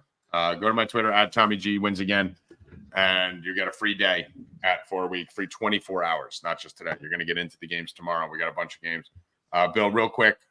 We don't know what the matchups are for the other games, but let's just say, do we think Baltimore wins against the completely slumping Royals tomorrow? Royals are home? No, Royals. Yeah, no, actually, Royals turned it around a little bit, right? Royals, yeah, they won. They won a couple at the end of the season. All right. Royals are home, too. Baltimore's on the road. Yeah. What do you think? I think Royals get them. Keep in mind, Baltimore's been playing better, too. Getting him up. It's Lugo on the mound. So I don't know who for. Baltimore's coming in hot. They've scored 22 runs in their last 3 games. Mm-hmm. That's going to be a fun one. I think we're going over on that, right? I think so. I think we have to go over on that one. Yeah. Yeah, that's probably going to be Lugo Burns. They couldn't have pitched Burns. Let's see scores. I mean, just go on ESPN right now. Look at the matchups. They got everything's all messed up. Oh, it's Reagan's and Burns. It's not the Orioles are at home, number one. Yeah, they have the Royals at home. Yeah, and they have the Diamondbacks and the Mets. Are you sure the Orioles? I don't think the Orioles are at home because they're not the division winner. Division winner is at home. Division winner. No, but they're the higher wild card. No, Kansas City didn't win the division. Yeah, Kansas City didn't win the division either. No, it's Royals. Orioles should be home. Yes, yeah. It's the Orioles. Yes. Why does ESPN say They have the Mets and the fucking Braves playing. Dude, they have the line wrong too.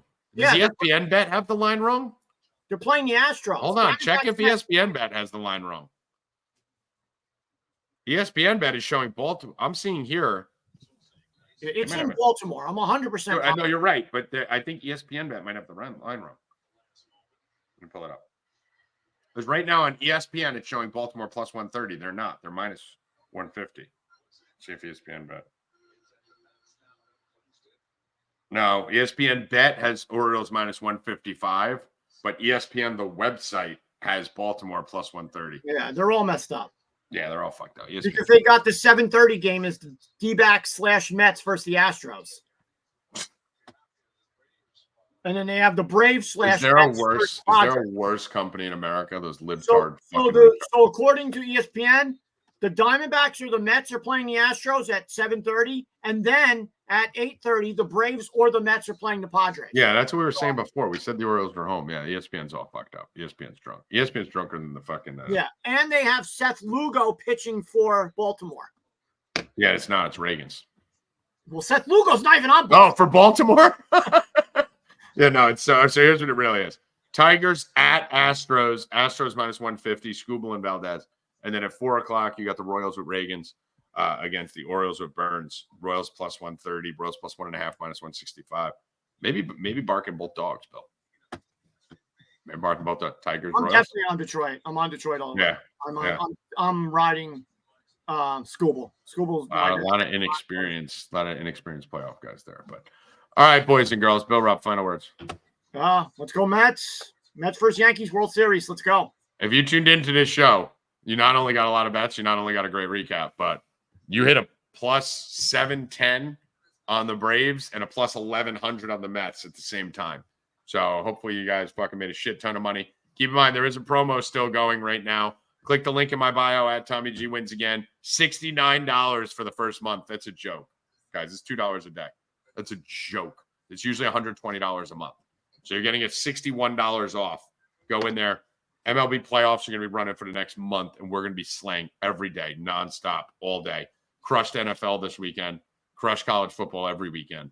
And we'll be going. And if you just want to try it out for a day and then decide, go click my tweet that I just posted and retweeted.